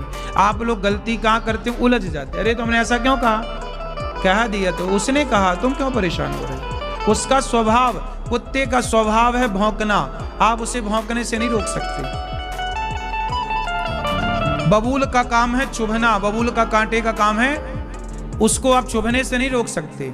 गुलाब का काम है खुशबू देना, आप उसे खुशबू देने से नहीं रोक सकते।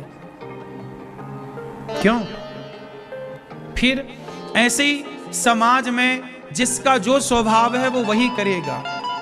किसी का स्वभाव ही आलोचना करना है, किसी का स्वभाव ही गलत कहना है, तो आप परेशान क्यों हो रहे हैं? वो उनका स्वभाव है, आप परेशान ना होइए, धैर्य रखिए। भगवान यदि सम्मान दिलाते हैं ना तो भगवान अपमान दिलाकर थोड़ा बैलेंस बनाते हैं।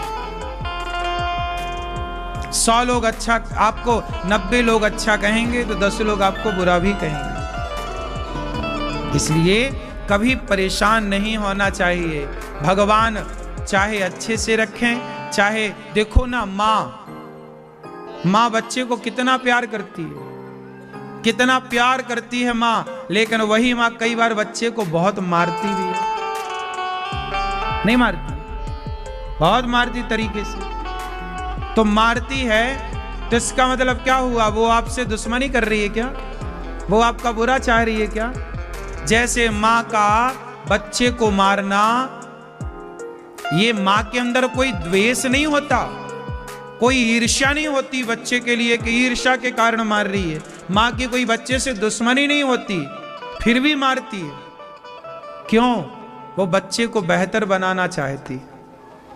लेकिन बच्चा को ये नहीं समझ में आता अभी कि वो मेरे भलाई के लिए मार रही है। उसे तो ये लगता है कि बस माँ मार रही है, वो गलत कर रही है। उसी तरह भगवान हम सबकी माँ है।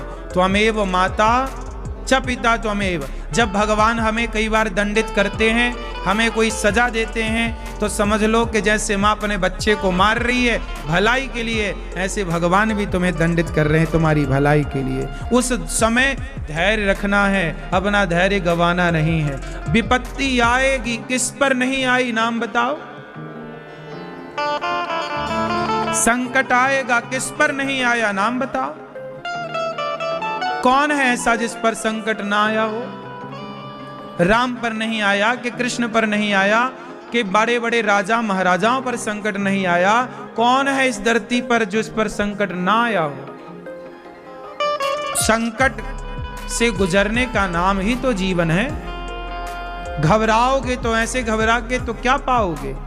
आप आंखों बैठोगे, आत्महत्या और कर लोगे।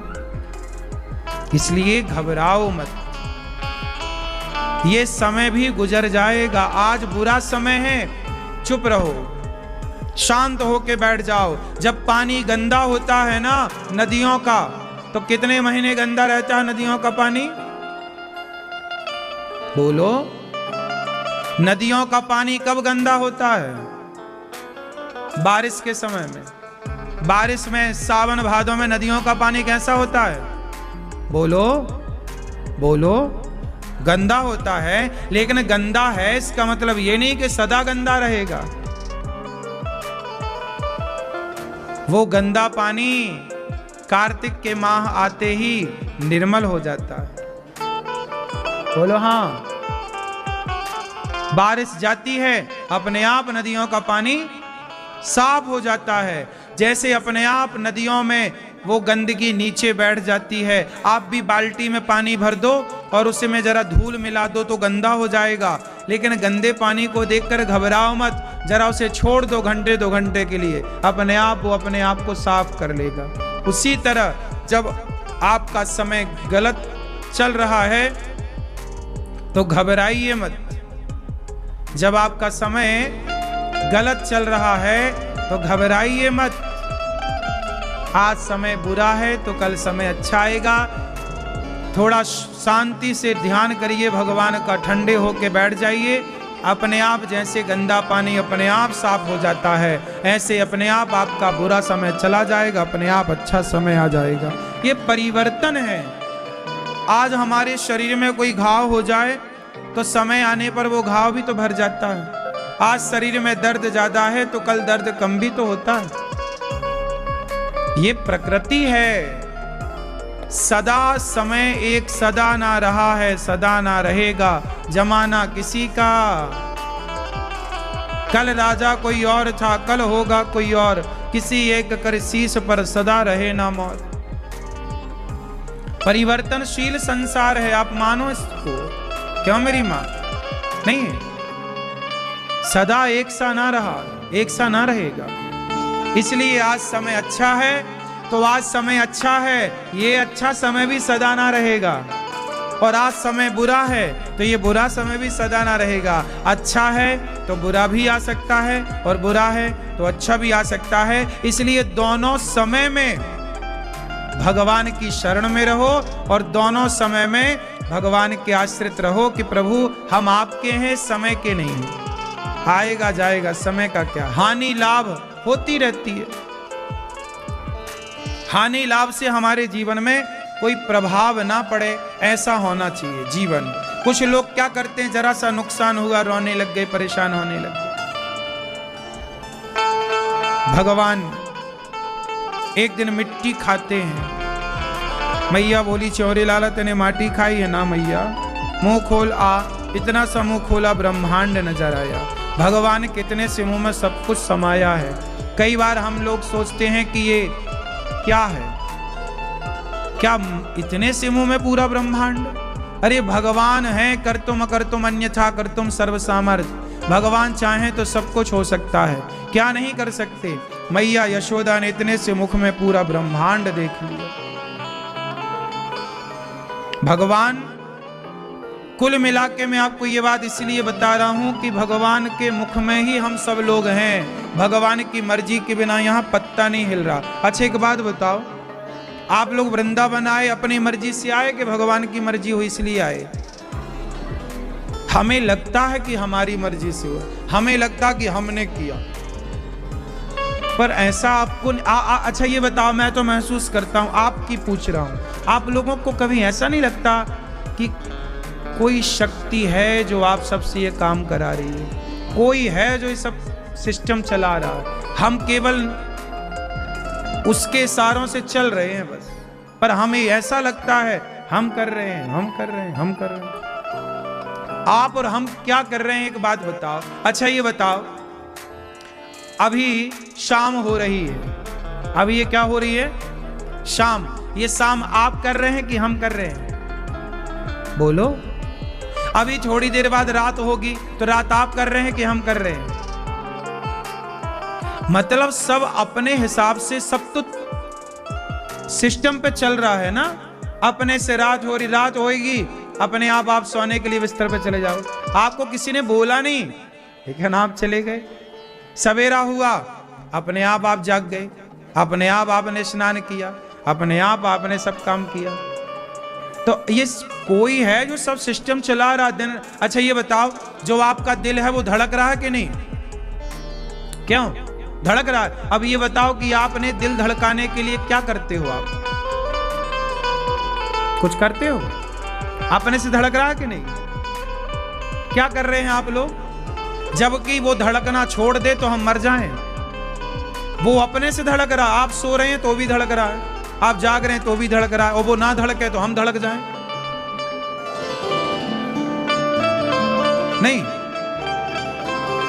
तो अब ये बताओ कि कौन है? आप नहीं कर रहे हैं कुछ, लेकिन फिर भी अंदर सिस्टम दिल धड़का रहा है। कोई तो है साहब। देखो शाम हो रही है। अच्छा ये बताओ, ये गर्मियां आ रही है कि सर्दियां आ रही हैं? क्या आ रहा है? किसके कहने से आ रही हैं सर्दियां? क्यों आ रही हैं सर्दियां? आप ला रहे हो कि हम ला रहे हैं? जिसके इशारों से मौसम बदलता, अपने आप रात होती है, अपने आप सर्दी आती है, अपने आप गर्मी आती है। ये प्रकृति करोड़ों वर्षों से ऐसी चल रही है। दिन रात, सर्दी गर्मी, बारिश, सर्दी गर्मी, दिन रात, दिन दोपहर शाम, दिन दोपहर शाम, सुबह दोपहर शाम, यही तो चल रहा है। सोमवार मंगलवार बुधवार गुरुवार शुक्रवार शनिवार, फिर सोमवार मंगलवार, यही चल रहा है। और इसी से सिस्टम पे हम आए, हम भी इसी तरह सर्कल में चल रहे हैं, फिर हम चले जाएंगे, दूसरा आएगा, तीसरा आएगा, यही चल रहा है। तो हम तो अधीन हैं किसी के। हम किसके अधीन हैं? क्यों? आप बूढ़े हो गए कि नहीं? आप में से कितने लोग बूढ़े हो गए? जरा दर्शन दो। हो गए बूढ़े? किसके इशारों पे हुए? आप तो चाहते नहीं थे कि आप बूढ़े हो जाएं, लेकिन आप बूढ़े हो गए। जवानी ढल गई, बुढ़ापा आ गया। आपने नहीं चाहा कि आप बुढ़ापे की ओर जाएं, पर आप गए। मतलब आप नहीं चाह रहे हैं, फिर भी आप जा रहे। आप नहीं चाह रहे हैं कि आप बूढ़े हो जाएं, फिर भी आप। तो कोई तो है। हम अधीन हैं, इसलिए हमारी इच्छा से कुछ नहीं होता। हमारी मर्जी से सब कुछ ईश्वर की मर्जी। अब आप कहो कि चोर चोरी करता है, वो भी ईश्वर की मर्जी है। इसके दो उत्तर हैं। एक उत्तर तो ये है कि चोर के पास अक्ल है, समझ है, उसे पता है कि ये गलत है चोरी करना, वो कर रहा है, पकड़ा जाएगा, दंडित होगा। तो भगवान ने अक्ल दे रखी है, तुम्हारे पास अक्ल है, ठीक है। एक तो ये उत्तर है कि उसके पास समझ है, इसलिए वो खुद जिम्मेदार है, ईश्वर अपराधी नहीं है। लेकिन दूसरा हिसाब ये है कि वो चोरी कर रहा है, तो ये भी ईश्वर की मर्जी है। क्यों? क्योंकि शायद आज चोरी कर रहा है, शायद उसके घर में कुछ ना होगा, वो परेशान होगा, तो शायद इसी बहाने ईश्वर उसे देना चाहते, भाई तू ऐसे ले जा। लेकिन जब वो अति कर देगा तो उसी चोरी के कारण वो पकड़ा जाएगा, उसकी सजा होगी। तो फिर जो हो रहा है, इसलिए तो आप देखो, हमारा काम है हम आपको सही बताएं, आपका काम है अपने बच्चों को सही समझाओ, ए बेटा सही चलना, ए भैया सही चलना। लेकिन फिर भी कोई गलत जा रहा है, समझ लो ये ईश्वर की इच्छा है। भगवान शंकर ने माता सती को समझाया, राम की परीक्षा मत लो, ये भगवान है। क्या सती मानी? गई परीक्षा लेने और फेल होके आ गई। किसकी इच्छा थी? हरि इच्छा भावी बलवाना। ये सब ईश्वर की मर्जी से हो रहा है भाई, इसलिए तुम आनंद लो। ये सब पिक्चर चल रही है, सब कुछ हो रहा है, इसलिए आप बेटे को समझाओ, आप सही ज्ञान दो, माने ना माने। यदि मान ले तो समझ लो ये ईश्वर की इच्छा है, ना माने तो समझ लो भगवान दुर्योधन को समझाने गए, मान जा, पांडवों को 5 गांव दे दे, नहीं माना, ये भी ईश्वर की लीला थी कि नहीं माना।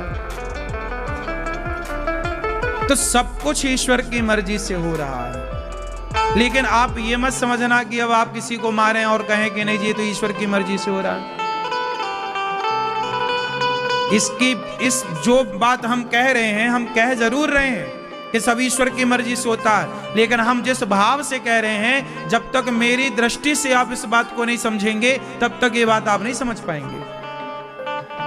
मैं कह रहा हूं कि सब भगवान की मर्जी से होता है। इस बात को मैं तब कह रहा हूं जब मैंने और भी इससे जुड़ी बातें जानी हैं। अभी शायद वो बातें आप नहीं जान पाते और इतने जल्दी में वो बातें आपको जना भी नहीं सकता। आप डायरेक्ट ये मान लो कि सब भगवान की, फिर तो आप नास्तिक हो जाओगे। आप कहो लो ये बलात्कार हो रहा, क्या ये भी भगवान की मर्जी, भगवान करा रहे हैं? आप क्या कहोगे? अभी आप सवाल करोगे तो महाराज जी ये बलात्कार जो हो रहा है तो क्या ये भगवान करा रहे हैं? भगवान की मर्जी से हो रहा है। सुनो, इसके लिए ईश्वर ने आपको अक्ल दी है। दूसरा, माँ बाप को बनाया है कि बेटों को सब संस्कार देना। ये सब सिस्टम है पूरा। यहां पर क्या है? पूरा सिस्टम सर्कल है। ईश्वर ने क्या बनाई? सुनो, ईश्वर ने मेंढक बनाया। मेंढक बनाया। मेंढक को कौन खाता है? सांप। सांप को कौन खाता है? सांप को मोर खा जाता है। आपके कपड़े कौन खा जाता है? चूहा। चूहे को कौन खाता है? बिल्ली। बिल्ली को कौन खाता है? कुत्ता। कुत्ते को कौन खा जाता है? यदि जंगली मिल गए, भेड़िए इत्यादि, चीता इत्यादि, तो वो खा जाएंगे। मतलब प्रकृति देखिए, छोटी मछली जो होती है समुद्र में, छोटी मछली को बड़ी मछली खाती है, बड़ी को उससे बड़ी खा जाती है, उससे बड़ी को उससे बड़ी खा जाए। ये क्या है? ये ईश्वर का सर्कल, यही व्यवस्था। ये चल रहा है ना पूरा चक्र। तो पूरा सिस्टम ईश्वर के अधीन है। इसलिए हम जो सोच रहे हैं वह भी ईश्वर की मर्जी से सोच रहे हैं, जो इसलिए सब फिक्स है। इसलिए बिंदास आप तो सवेरे जागो, भगवान का नाम लो और ये प्रार्थना करो कि प्रभु हमारे से कोई बुरा ना हो, बस अच्छा हो सबका। हम अच्छी भावना के साथ चलें तो भगवान हमारे साथ सब अच्छा अच्छा करते हैं। जब हम बुरी भावना के साथ चलते हैं तो सब बुरा होता तो सब ईश्वर की मर्जी से है, लेकिन आपके विचार होते हैं। विचार बनाने आपके काम है। आपके मन में यदि गलत विचार आएंगे तो आप गलत कर लोगे। जैसे आपके मन में विचार आए कि मैं आत्महत्या कर लूं, क्या मतलब जीने से, मर जाऊं। आपके मन में यदि मरने का विचार आया तो आप एक दिन मर ही जाते हैं। इसलिए जो आप सोचते हैं वो आप हो जाते हैं। इसलिए सोचिए अच्छा तो आप अच्छे होंगे, सोचेंगे बुरा तो आप बुरे होंगे। लेकिन ये सत्य मान लो। लेकिन इस बात को आप अभी पता नहीं कितने % समझ पाए, लेकिन हम लोग ये जानते हैं कि जो हो रहा है सब ईश्वर की इच्छा है। उसकी मर्जी के बिना पत्ता नहीं हिलता। उसकी मर्जी के बिना, बोलो, उसकी मर्जी के बिना, उसकी मर्जी के बिना पत्ता नहीं हिलता, है ना मैया? अब जैसे मैया ने मेहंदी पोत रखी है बालों में, लाल किए, तो ये किसकी मर्जी थी? आपकी कि भगवान की? हाँ, ये आपकी मर्जी थी। आपकी मर्जी भी चलती है, आपकी इच्छा भी चलती है। भगवान की इच्छा तो चलती है, लेकिन कुछ कुछ आपकी इच्छा भी चलती है। अभी देखो ये द्वैत हो गया, दो बातें हो गई। अभी आप कह रहे थे, आप कहोगे कि महाराज जी अभी आप कह रहे सब भगवान की इच्छा से हो रहा, अब आप कह रहे हैं कि आपकी भी इच्छा चलती, तो अब ये दो बातें हो गई ना। लेकिन ये दो बातें मैं इसलिए कह रहा हूं क्योंकि आप अभी उस एक बात को समझने के अधिकारी पूरे पता नहीं हैं या नहीं। इसीलिए आपके सामने हमने सीढ़ी रख दी कि दो सीढ़ियां हैं, कुछ मर्जी आपकी भी चलती है, कुछ ईश्वर की। लेकिन जब उस परम ज्ञान की ओर आप बढ़ेंगे तब आप देखेंगे ऊपर से सिस्टम एक चल रहा है। ऊपर ये बहुत ऊंची बात है। तो भगवान सब कुछ कर रहे हैं, सब कुछ करा रहे हैं। भगवान मैया के मुंह में देखो, आप जितने लोग यहाँ बैठे हैं ना, सबके आने का कोई ना कोई उद्देश्य है। भगवान ने मुझे इस धरती पे भेजा है ना, तो मेरे पीछे भी एक उद्देश्य था। भगवान ने मुझे भेजा है तो कोई काम कराना था उनको। मेरे से जो काम कराना था वो मेरे से काम करा रहे हैं, आपसे जो काम कराना था वो आपसे काम कर। तो हम लोग भगवान के कर्मचारी हैं, ये मानो। भगवान का काम करने आए हैं, भगवान का कार्य कर रहे हैं और सब भगवान की मर्जी से हो रहा, ये मान के कार्य करना चाहिए, खुश रहना चाहिए। बात सही है क्यों मैया?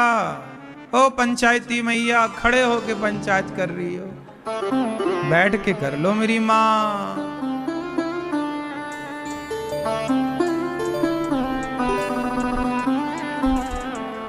इसी धरा से शरीर पाए, इसी धरा में फिर ये समाए। है सत्य नियम यही धरा का, है सत्य नियम यही धरा का। एक आ रहे हैं, एक जा रहे हैं। एक आ रहा है, बच्चा आ रहा है, छोटा पोता, दादाजी जा रहे हैं, टाटा बाय बाय गए। एक गए, पुरानी पीढ़ी गई और नई पीढ़ी। हर 100 साल में ये संसार बदल जाता, पता आपको? हर 100 साल में पुराने लोग खत्म हो जाते हैं, नए लोग आ जाते हैं। लेकिन आपको सब जस का तस दिखता है। सच्चाई तो ये है कि प्रत्येक क्षण परिवर्तन हो रहा है। हर क्षण सृष्टि हो रही है और हर क्षण सृष्टि का पालन हो रहा है और हर क्षण सृष्टि का संहार हो रहा है। जितनी देर में हमने आपसे ये बात कही, इतनी देर में भी एक सृष्टि उत्पन्न, पालन और संहार की ओर आप चले गए। आप यहाँ 3 घंटे बैठे हैं, लेकिन इन 3 घंटों में भी आपके शरीर में ना जाने कितने सेल बन गए और कितने सेल बिगड़ गए। आपके शरीर की ये प्रक्रिया है, हाँ या ना? पता है आपको? आपके शरीर में इतनी देर में पुराने सेल मर गए और नए सेल तैयार हो गए। ये आपका शरीर है, सिस्टम, आपको नहीं पता।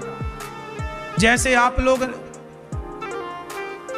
अपने चाहो या ना चाहो, आप ये बताओ, आंखों की पलकें आप जान के झपकाते हो कि अपने से झपकती हैं? बोलो क्यों मैया? आप अपने से झपकती हैं कि आप झपकाती हो? जैसे आंखों की पलकें हम झपकाते नहीं हैं, अपने से झपकती, ऐसे ये संसार हम चलाते नहीं हैं, ये अपने से चल रहा है। अनादि टाइम से चल रहा है। हम कितने आए और हम कितने गए। इसलिए बिल्कुल घमंड में ना रहो कि हमारे होते हुए ये है और ना होने पर ये है।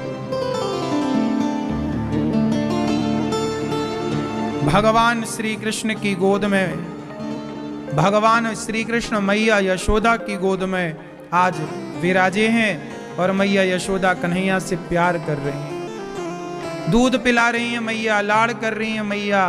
परीक्षित जी ने सवाल किया, गुरुदेव यशोदा माँ यशोदा ने इतना पुण्य किया कि माँ यशोदा कृष्ण की माँ बनने का उन्हें सौभाग्य मिला, क्या हम भी भगवान के कभी बन सकते हैं? क्या पुण्य करें कि हम भगवान के बन जाएं? माता यशोदा के बारे में सुखदेव भगवान ने कहा कि माता यशोदा पिछले जन्म में धरा थी, इन्होंने संतों की सेवा की, अपने स्तनों को काट करके दान किया। दान क्या, एक आदमी से पैसे मांगे थे। धरा के घर में, माता धरा के द्वार पर संत आए, भगवान परीक्षा लेने आए माता धरा की कि देखें कि कितना भक्ति करने वाली हैं और कितना त्याग और तप करने वाली हैं। तो भगवान नारायण, भगवान और नारद जी दोनों माता यशोदा की परीक्षा लेने आए। ये माता यशोदा के पिछले जन्म की कथा है। माता यशोदा पिछले जन्म में एक धरा नाम की स्त्री थी। एक दिन भगवान नारायण नारद जी से कह रहे थे कि मुझे कृष्ण लीला करनी है, तो मैं यशोदा का बेटा बनकर जाऊंगा और यशोदा मैया का दूध पीऊंगा। तो नारद जी ने कहा कि आखिर यशोदा के बेटा क्यों बनना है, यशोदा ने कौन सा पुण्य किया है। तो भगवान ने कहा कि वो बहुत दान करती हैं, बहुत सेवा करती हैं, तो मुझे उनका बेटा बनना है। नारद जी बोले मुझे तो नहीं लगता कि वो कोई पुण्य करती हैं। परीक्षा लेने गए नारद जी और भगवान नारायण। उस समय माता धरा संतों को भोजन करा के स्वयं भोजन कर रही थी, सबको विदा करके। नारद जी और भगवान नारायण दोनों रूप बदलकर साधु बनकर यशोदा माँ के घर गए। उस समय यशोदा माँ के घर पर नारद जी के साथ और भी देवी देवता साधु बन करके आए। संतों ने आवाज लगाई भिक्षाम देही। माता धरा उस समय भोजन करके विश्राम कर रही होंगी। माता आई बाहर, हाँ महाराज माता भिक्षा दे दो, भूख लगी है बड़ी। महाराज आओ बैठो, हम आपकी भोजन की व्यवस्था करती हूँ। माता यशोदा भोजन की व्यवस्था क्या करती, खाने को तो अन्न का दाना था नहीं, तो भोजन क्या करती और क्या व्यवस्था कराती। माता धरा अंदर गई, कोई सामान था नहीं, बाजार में लोगों से उधार मांगा, भैया थोड़ा तुम मदद करो, तुम दे दो, हमारे द्वार पर संत आए हैं, भोजन कराना है, दे दो दे दो। किसी ने क्या दिया, कुछ नहीं। एक आदमी एक की दुकान में माता धरा गई, भैया थोड़ा तुम उधार दे दो, कुछ हमें भिक्षा दे दो। उसने कहा भिक्षा तो नहीं देंगे पर उधार तुम कोई गिरवी रखो सामान तो हम आपको दे दें। माता धरा बोली कि हमारे पास तो गिरवी रखने को कुछ है ही नहीं, क्या गिरवी रखें। लेकिन धरा ने कहा कि हमें तो कुछ जरूरत है, हमारे द्वार पर साधु आए हैं, भोजन तो कराना है। तो माता धरा ने कहा कि भैया कुछ उधार दे दो, हम जंगल की लकड़ियां काट कर तुम्हारा बेच कर तुम्हारा पैसा चुकाएंगे। उसने कहा हम देंगे पर तुम बहुत सुंदर हो, पहले तुम अपने स्तन हमें दो। माता धरा बहुत सुंदर थी, माता धरा की सुंदरता पर वो आदमी लट्टू हो गया, बोला कि तुम हमें खुश करो फिर हम तुम्हें पैसा देंगे। मतलब वो माता धरा के चरित्र को मांगने लग गया कि आप अपना चरित्र हमें दे दो। माता धरा ने कहा क्या चाहते हो तुम। उसने कहा कि हम चाहते हैं कि तुम अपने स्तन हमें दे दो। अब माता धरा विचार करने लग गई। थोड़ी देर में माता धरा ने विचार करके कहा ठीक है, तुझे मेरे स्तन चाहिए तो ले ले। माता धरा ने उस आदमी को चाकू से काट करके अपने स्तनों को उसकी तराजू में, उसकी हथेली में रखा, ये ले, तुझे मेरे स्तन चाहिए, ये ले। काट दिया, शरीर से रक्त की पिचकारी निकल पड़ी, धारा निकल पड़ी। उस आदमी ने पैसे रखे थे, माता धरा ने पैसे उतने ही उठाए जितनी जरूरत थी।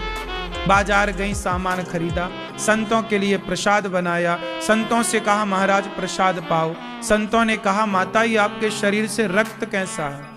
बोले हमने संतों की सेवा के लिए, आप हमारे द्वार से भूखे ना जाएं, इसके लिए हमने लोगों से कुछ पैसे उधार मांगे। तो उसने कहा कि पहले तुम अपने शरीर का कुछ हिस्सा हमें दो। तो उसने हमसे स्तन मांगे तो हमने काट कर दे दिए, ले भैया तुझे यदि हमारा चमड़ा चाहिए, शरीर का टुकड़ा चाहिए तो तू रख ले। ये दुनिया को भूख किसकी है? चमड़ी की। आज आदमी को पानी की प्यास ज्यादा नहीं है, रोटी की भूख ज्यादा नहीं है, आज चमड़ी की भूख ज्यादा है, चमड़ी की प्यास ज्यादा है, और उसी को मिटाने के लिए आदमी दिन रात भाग रहा है। भगवान से प्रार्थना करो कि प्रभु हमारी इंद्रियां हमारे कंट्रोल में हो। जिसका मन कंट्रोल है ना वो व्यक्ति बहुत सुखी है, और जिसका मन कंट्रोल नहीं है ना वो बहुत परेशान है। रावण सोने की लंका में था, लेकिन रावण का मन उससे कितने गंदे गंदे काम करा था। पराई औरत को चुरा के ले आया, किसके चक्कर में? मन के चक्कर में। दुर्योधन का मन द्रौपदी को निर्वस्त्र देखना चाहता है, भरी सभा में द्रौपदी के दुशासन से कपड़े उतरवा रहा है। क्या है ये? मन ही तो है।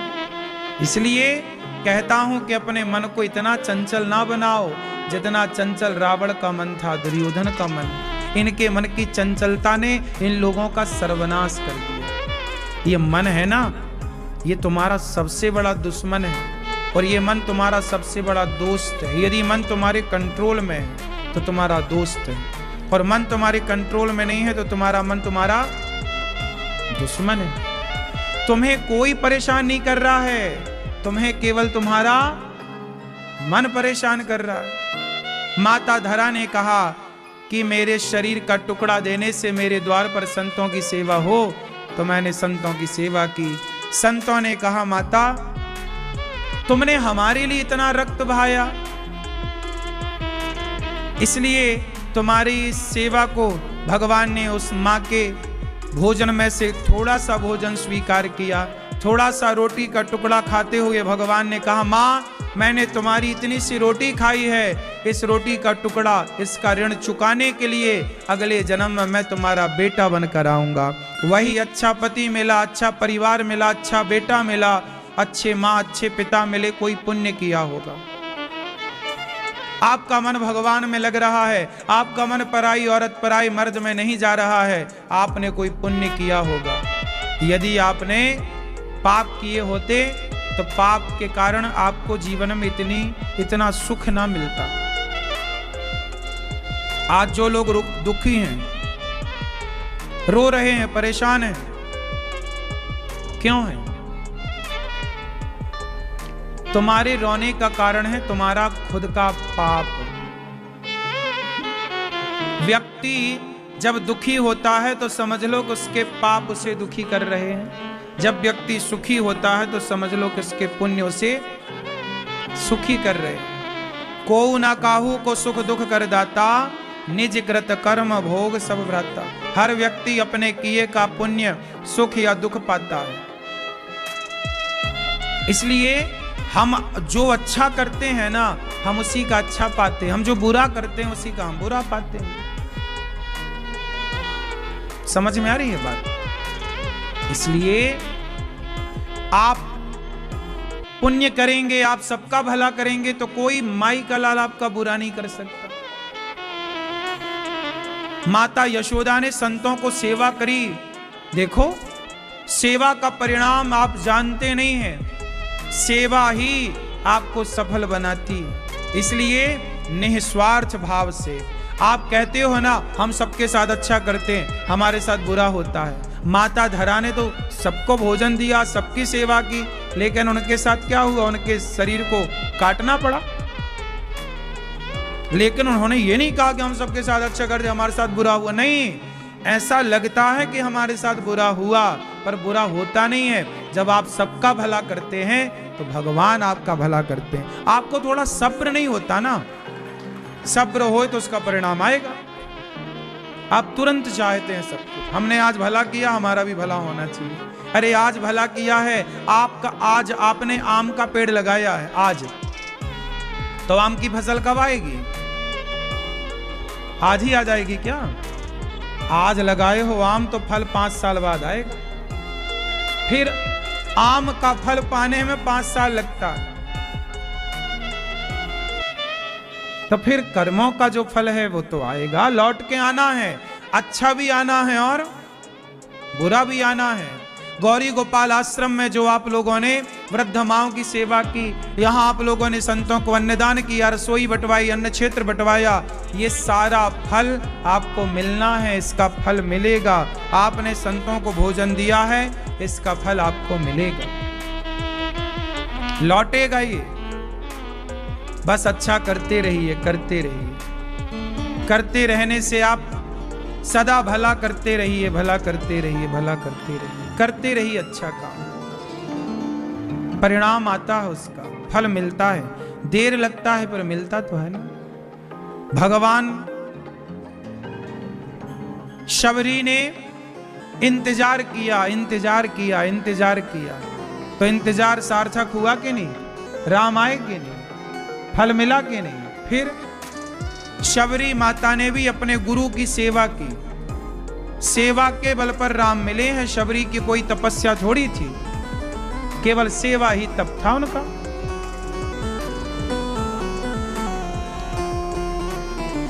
भगवान सेवा से मिलते हैं, इसलिए निष्काम निस्वार्थ भाव से सेवा करनी चाहिए।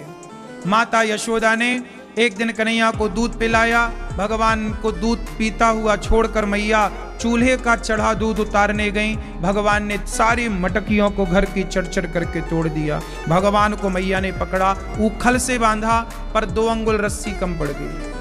मैया बांधना चाहती है कन्हैया को, पर बांध नहीं पाती। क्यों? क्योंकि 2 चीजें आड़े आती हैं। जब आप भगवान को बांधना चाहते हैं ना, भगवान को पकड़ना चाहते हैं, तो 2 चीजें, एक तो अभिमान, हमसे, भगवान से और हमारे और भगवान के बीच में क्या है? अभिमान। यदि अभिमान हटे तो भगवान सामने नजर आए। ये बिहारी जी के मंदिर में बार बार पर्दा बंद होता है कि नहीं? काहे पर्दा बंद होता है? वो पर्दा अभिमान का स्वरूप है, सूचक है। मानो वो पर्दा ये कहता है कि देखो, जैसे बिहारी जी और आपके बीच में एक पर्दा आने से आप बिहारी जी से दूर हो जाते हैं ना, दर्शन से वंचित हो जाते हैं ना, उसी तरह ये जो आपके भीतर अभिमान है, ये अभिमान का पर्दा आपको भगवान से वंचित रखता है। बिहारी जी का पर्दा तो केवल कुछ सेकंड के लिए वंचित रखता है, पर आपके भीतर के अभिमान का पर्दा आपको सारी जिंदगी भगवान से वंचित रखता है। इसलिए भीतर के अभिमान को यदि आप हटा दोगे, अभिमान का पर्दा हट जाएगा तो भगवान सामने है। लेकिन ये अभिमान हटे कैसे? आप लोग यहाँ बैठे हैं तो बहुत अच्छी बातें कर रहे हैं, यहाँ बैठे हैं, बड़ा सात्विक विचार है, लेकिन यहाँ से बाहर जाते ही आप तो कुछ और हो जाते हैं। आपको लगता है कि मैंने इतनी उपलब्धि पाई, आप जमाने, आप सबसे मिलो तो लोग क्या कहते हैं? महाराज जी आप हमें जानते नहीं। हाँ, हमारे 4 बेटे हैं और देखो हमने 4 बेटों के लिए इतना बड़ा घर बनाया, ये किया। आज किसी के साथ आप बैठो, वो अपना गुणगान गाता है कि मैंने 4 बच्चे पैदा किए, मैंने इतना सबके लिए घर बनाया, ये किया। आदमी सारी जिंदगी यही तो गाता है कि मैंने बच्चों के लिए किया, मैंने परिवार के लिए किया। यही गाते गाते वो मर जाता है। उस मूर्ख को समझाओ कि भाई तुमने इतना किया तो करके क्या पाए? ये घमंड क्यों कि तुमने किया? तुमने कहां किया? तुम क्या कर सकते हो? चलो मैं तुमसे कहता हूं एक काम करो, कर लोगे? यदि तुम कर सकते हो तो जरा तुम किसी अंधे को आंखें दे के बताओ। उसकी रोशनी चली गई है तो उसकी रोशनी डाल के दिखाओ। तुम कर सकते हो तो किसी लंगड़े को पांव दे करके दिखाओ, किसी बहरे को कान दे करके दिखाओ। तुमसे एक कान ना दिया जाएगा, तुमसे एक आंख ना दी जाएगी। तुम कहते हो हमने बेटों को घर दिया। अरे भाई, तुमने बेटों को घर दिया, भगवान ने। ये बताओ, चिड़िया छोटी सी होती है, लेकिन चिड़िया भी अपने लिए कितना बढ़िया घोंसला बनाती है। कोई पढ़ाई नहीं पढ़ती और डबल मंजिल का घोंसला बनाती है चिड़िया। देखा कि नहीं जंगलों में? फिर घर बनाना तो चिड़िया को भी आता है, घर बनाना तो चूहा भी जानता है, नहीं? तो घर बना दिया और अब गाना गा रहे हो, इससे क्या होगा? अब ये समय ना गवाओ कि बेटे को क्या दिया। ये बताओ कि अब तुम्हारे पास क्या बचा है? तुम्हारी मृत्यु सिर पर नाच रही है, कितना पुण्य है जो तुम्हारे संग चलेगा, ये बताओ। इस पर कोई बात नहीं कर रहा है। इसलिए अभिमान ना करो कि मैंने कुछ किया है। मैं कुछ नहीं करता, भगवान मेरे से आपसे सब कराते हैं। बात वही आएगी ना कि हम मिट्टी के घड़े में समा जाएंगे सारे लोग। हम सबकी राख एक दिन माटी के घड़े में समा जाएगी। अभिमान किस बात का करना है? आप कभी शमशान जाया करो। आप शमशान जाते कि नहीं? मैया शमशान जाती हो? नहीं? कभी कभी जाया करो, वहीं बैठा करो, गपशप लड़ाया करो मुर्दों के साथ।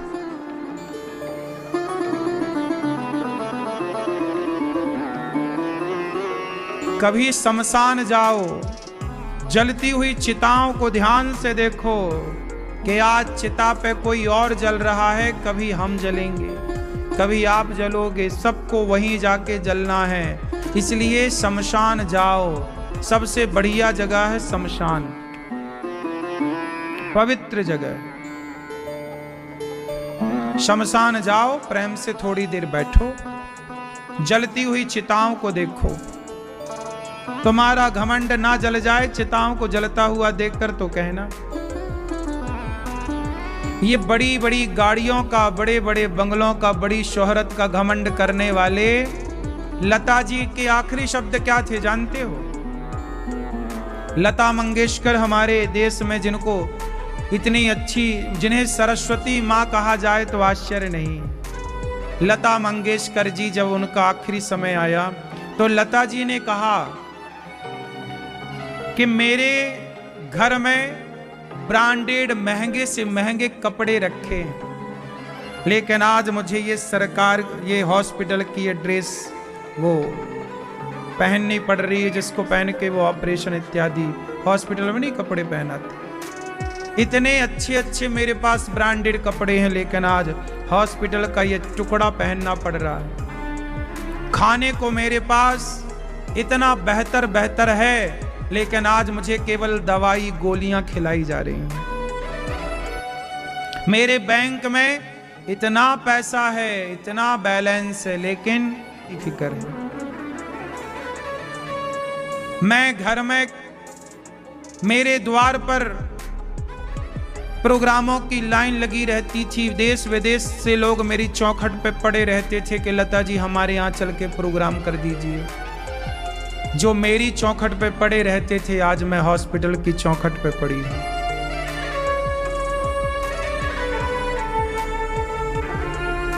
और वो हॉस्पिटल में ही अंतिम सांसें लेकर भगवान के घर चली गई। क्या जा सका उनके साथ? इसलिए भाई, किस बात की अकड़ है तुम्हें? किस घमंड में जी रहे हो? ये सब जो दिख रहा है ना, ये सब चमक में ना जाओ। अच्छे अच्छों की राज राजे रहे, ना वो रानी रही, ना बुढ़ापा रहा, ना जवानी रही, ना बुढ़ापा रहेगा, ना जवानी रहेगी। इसलिए भगवान का नाम लेकर के, भगवान की शरण में रह करके समाज की सेवा करो। जवानी मिली है तो घमंड के लिए नहीं, सेवा के लिए। पैसा मिला है तो घमंड के लिए नहीं, आओ इस पैसे को समाज की, दीन दुखी की सेवा में खर्च करते। क्यों? समय मिला है तो समय का ये नहीं कि अब सो करके प्रपंच करके गुजारे। समय मिला है सार्थक। देखो ये दास अनिरुद्ध आपके बीच में है, हम अपने समय का कितना सदुपयोग करते हैं। एक एक मिनट का हम सदुपयोग करते हैं, एक एक मिनट गवाते नहीं है, जाने नहीं देते। व्यर्थ की बातें, व्यर्थ के प्रपंच में एक मिनट का समय नहीं। आपसे मेरी यही प्रार्थना है कि आप भी, भगवान ने पैसे दिए हैं तो आओ उस पैसे को किसी की सेवा में खर्च किया जाए। समझ लो इस बात को। हमारा घमंड काम ना आएगा, हमारा घमंड एक दिन राख बन जाएगा। हमारी अस्थियों को ले जाके लोग गंगा जी में डाल देंगे, खत्म हो गया नामो निशान। जीवन मिला है ना, आओ किसी की होंठों पे मुस्कान भरते हैं, किसी का पेट भरने की सोचते हैं। आओ किसी और का भला करने की सोचें, किसी रोते को हंसाएं, किसी के काम आए। जैसे ये दास अनिरुद्ध, मैंने तो अपने जीवन में, अब देखो मैं जब मरूंगा ना तो मुझे मर कर के भी बड़ी तसल्ली मिलेगी। मैं शांति से मरूंगा, आराम से। मुझे जीने का भी सुख मिला और मरने का भी सुख मुझे मिलना है। बिंदास मरेंगे हम तो, आराम से, कोई फिक्र नहीं है। क्यों मरेंगे आराम से? क्योंकि भगवान को हम मुंह दिखा पाएंगे। क्योंकि मर के आप सबको किसे मुंह दिखाना है? भगवान को। तो मुंह दिखाओ भगवान को। तो जब आप अच्छा करोगे तब ना मुंह दिखाओगे। बेईमानी, चोरी करोगे, गलत करोगे तो यही मुंह ना दिखा पाओगे, तो वहां क्या मुंह दिखाओगे? इसलिए ये दास अनिरुद्ध तो मुंह दिखाने के योग्य है। आप हो ना, आप भी होंगे, आप भी होइएगा। जब तक जीवन है आओ भला करते हैं।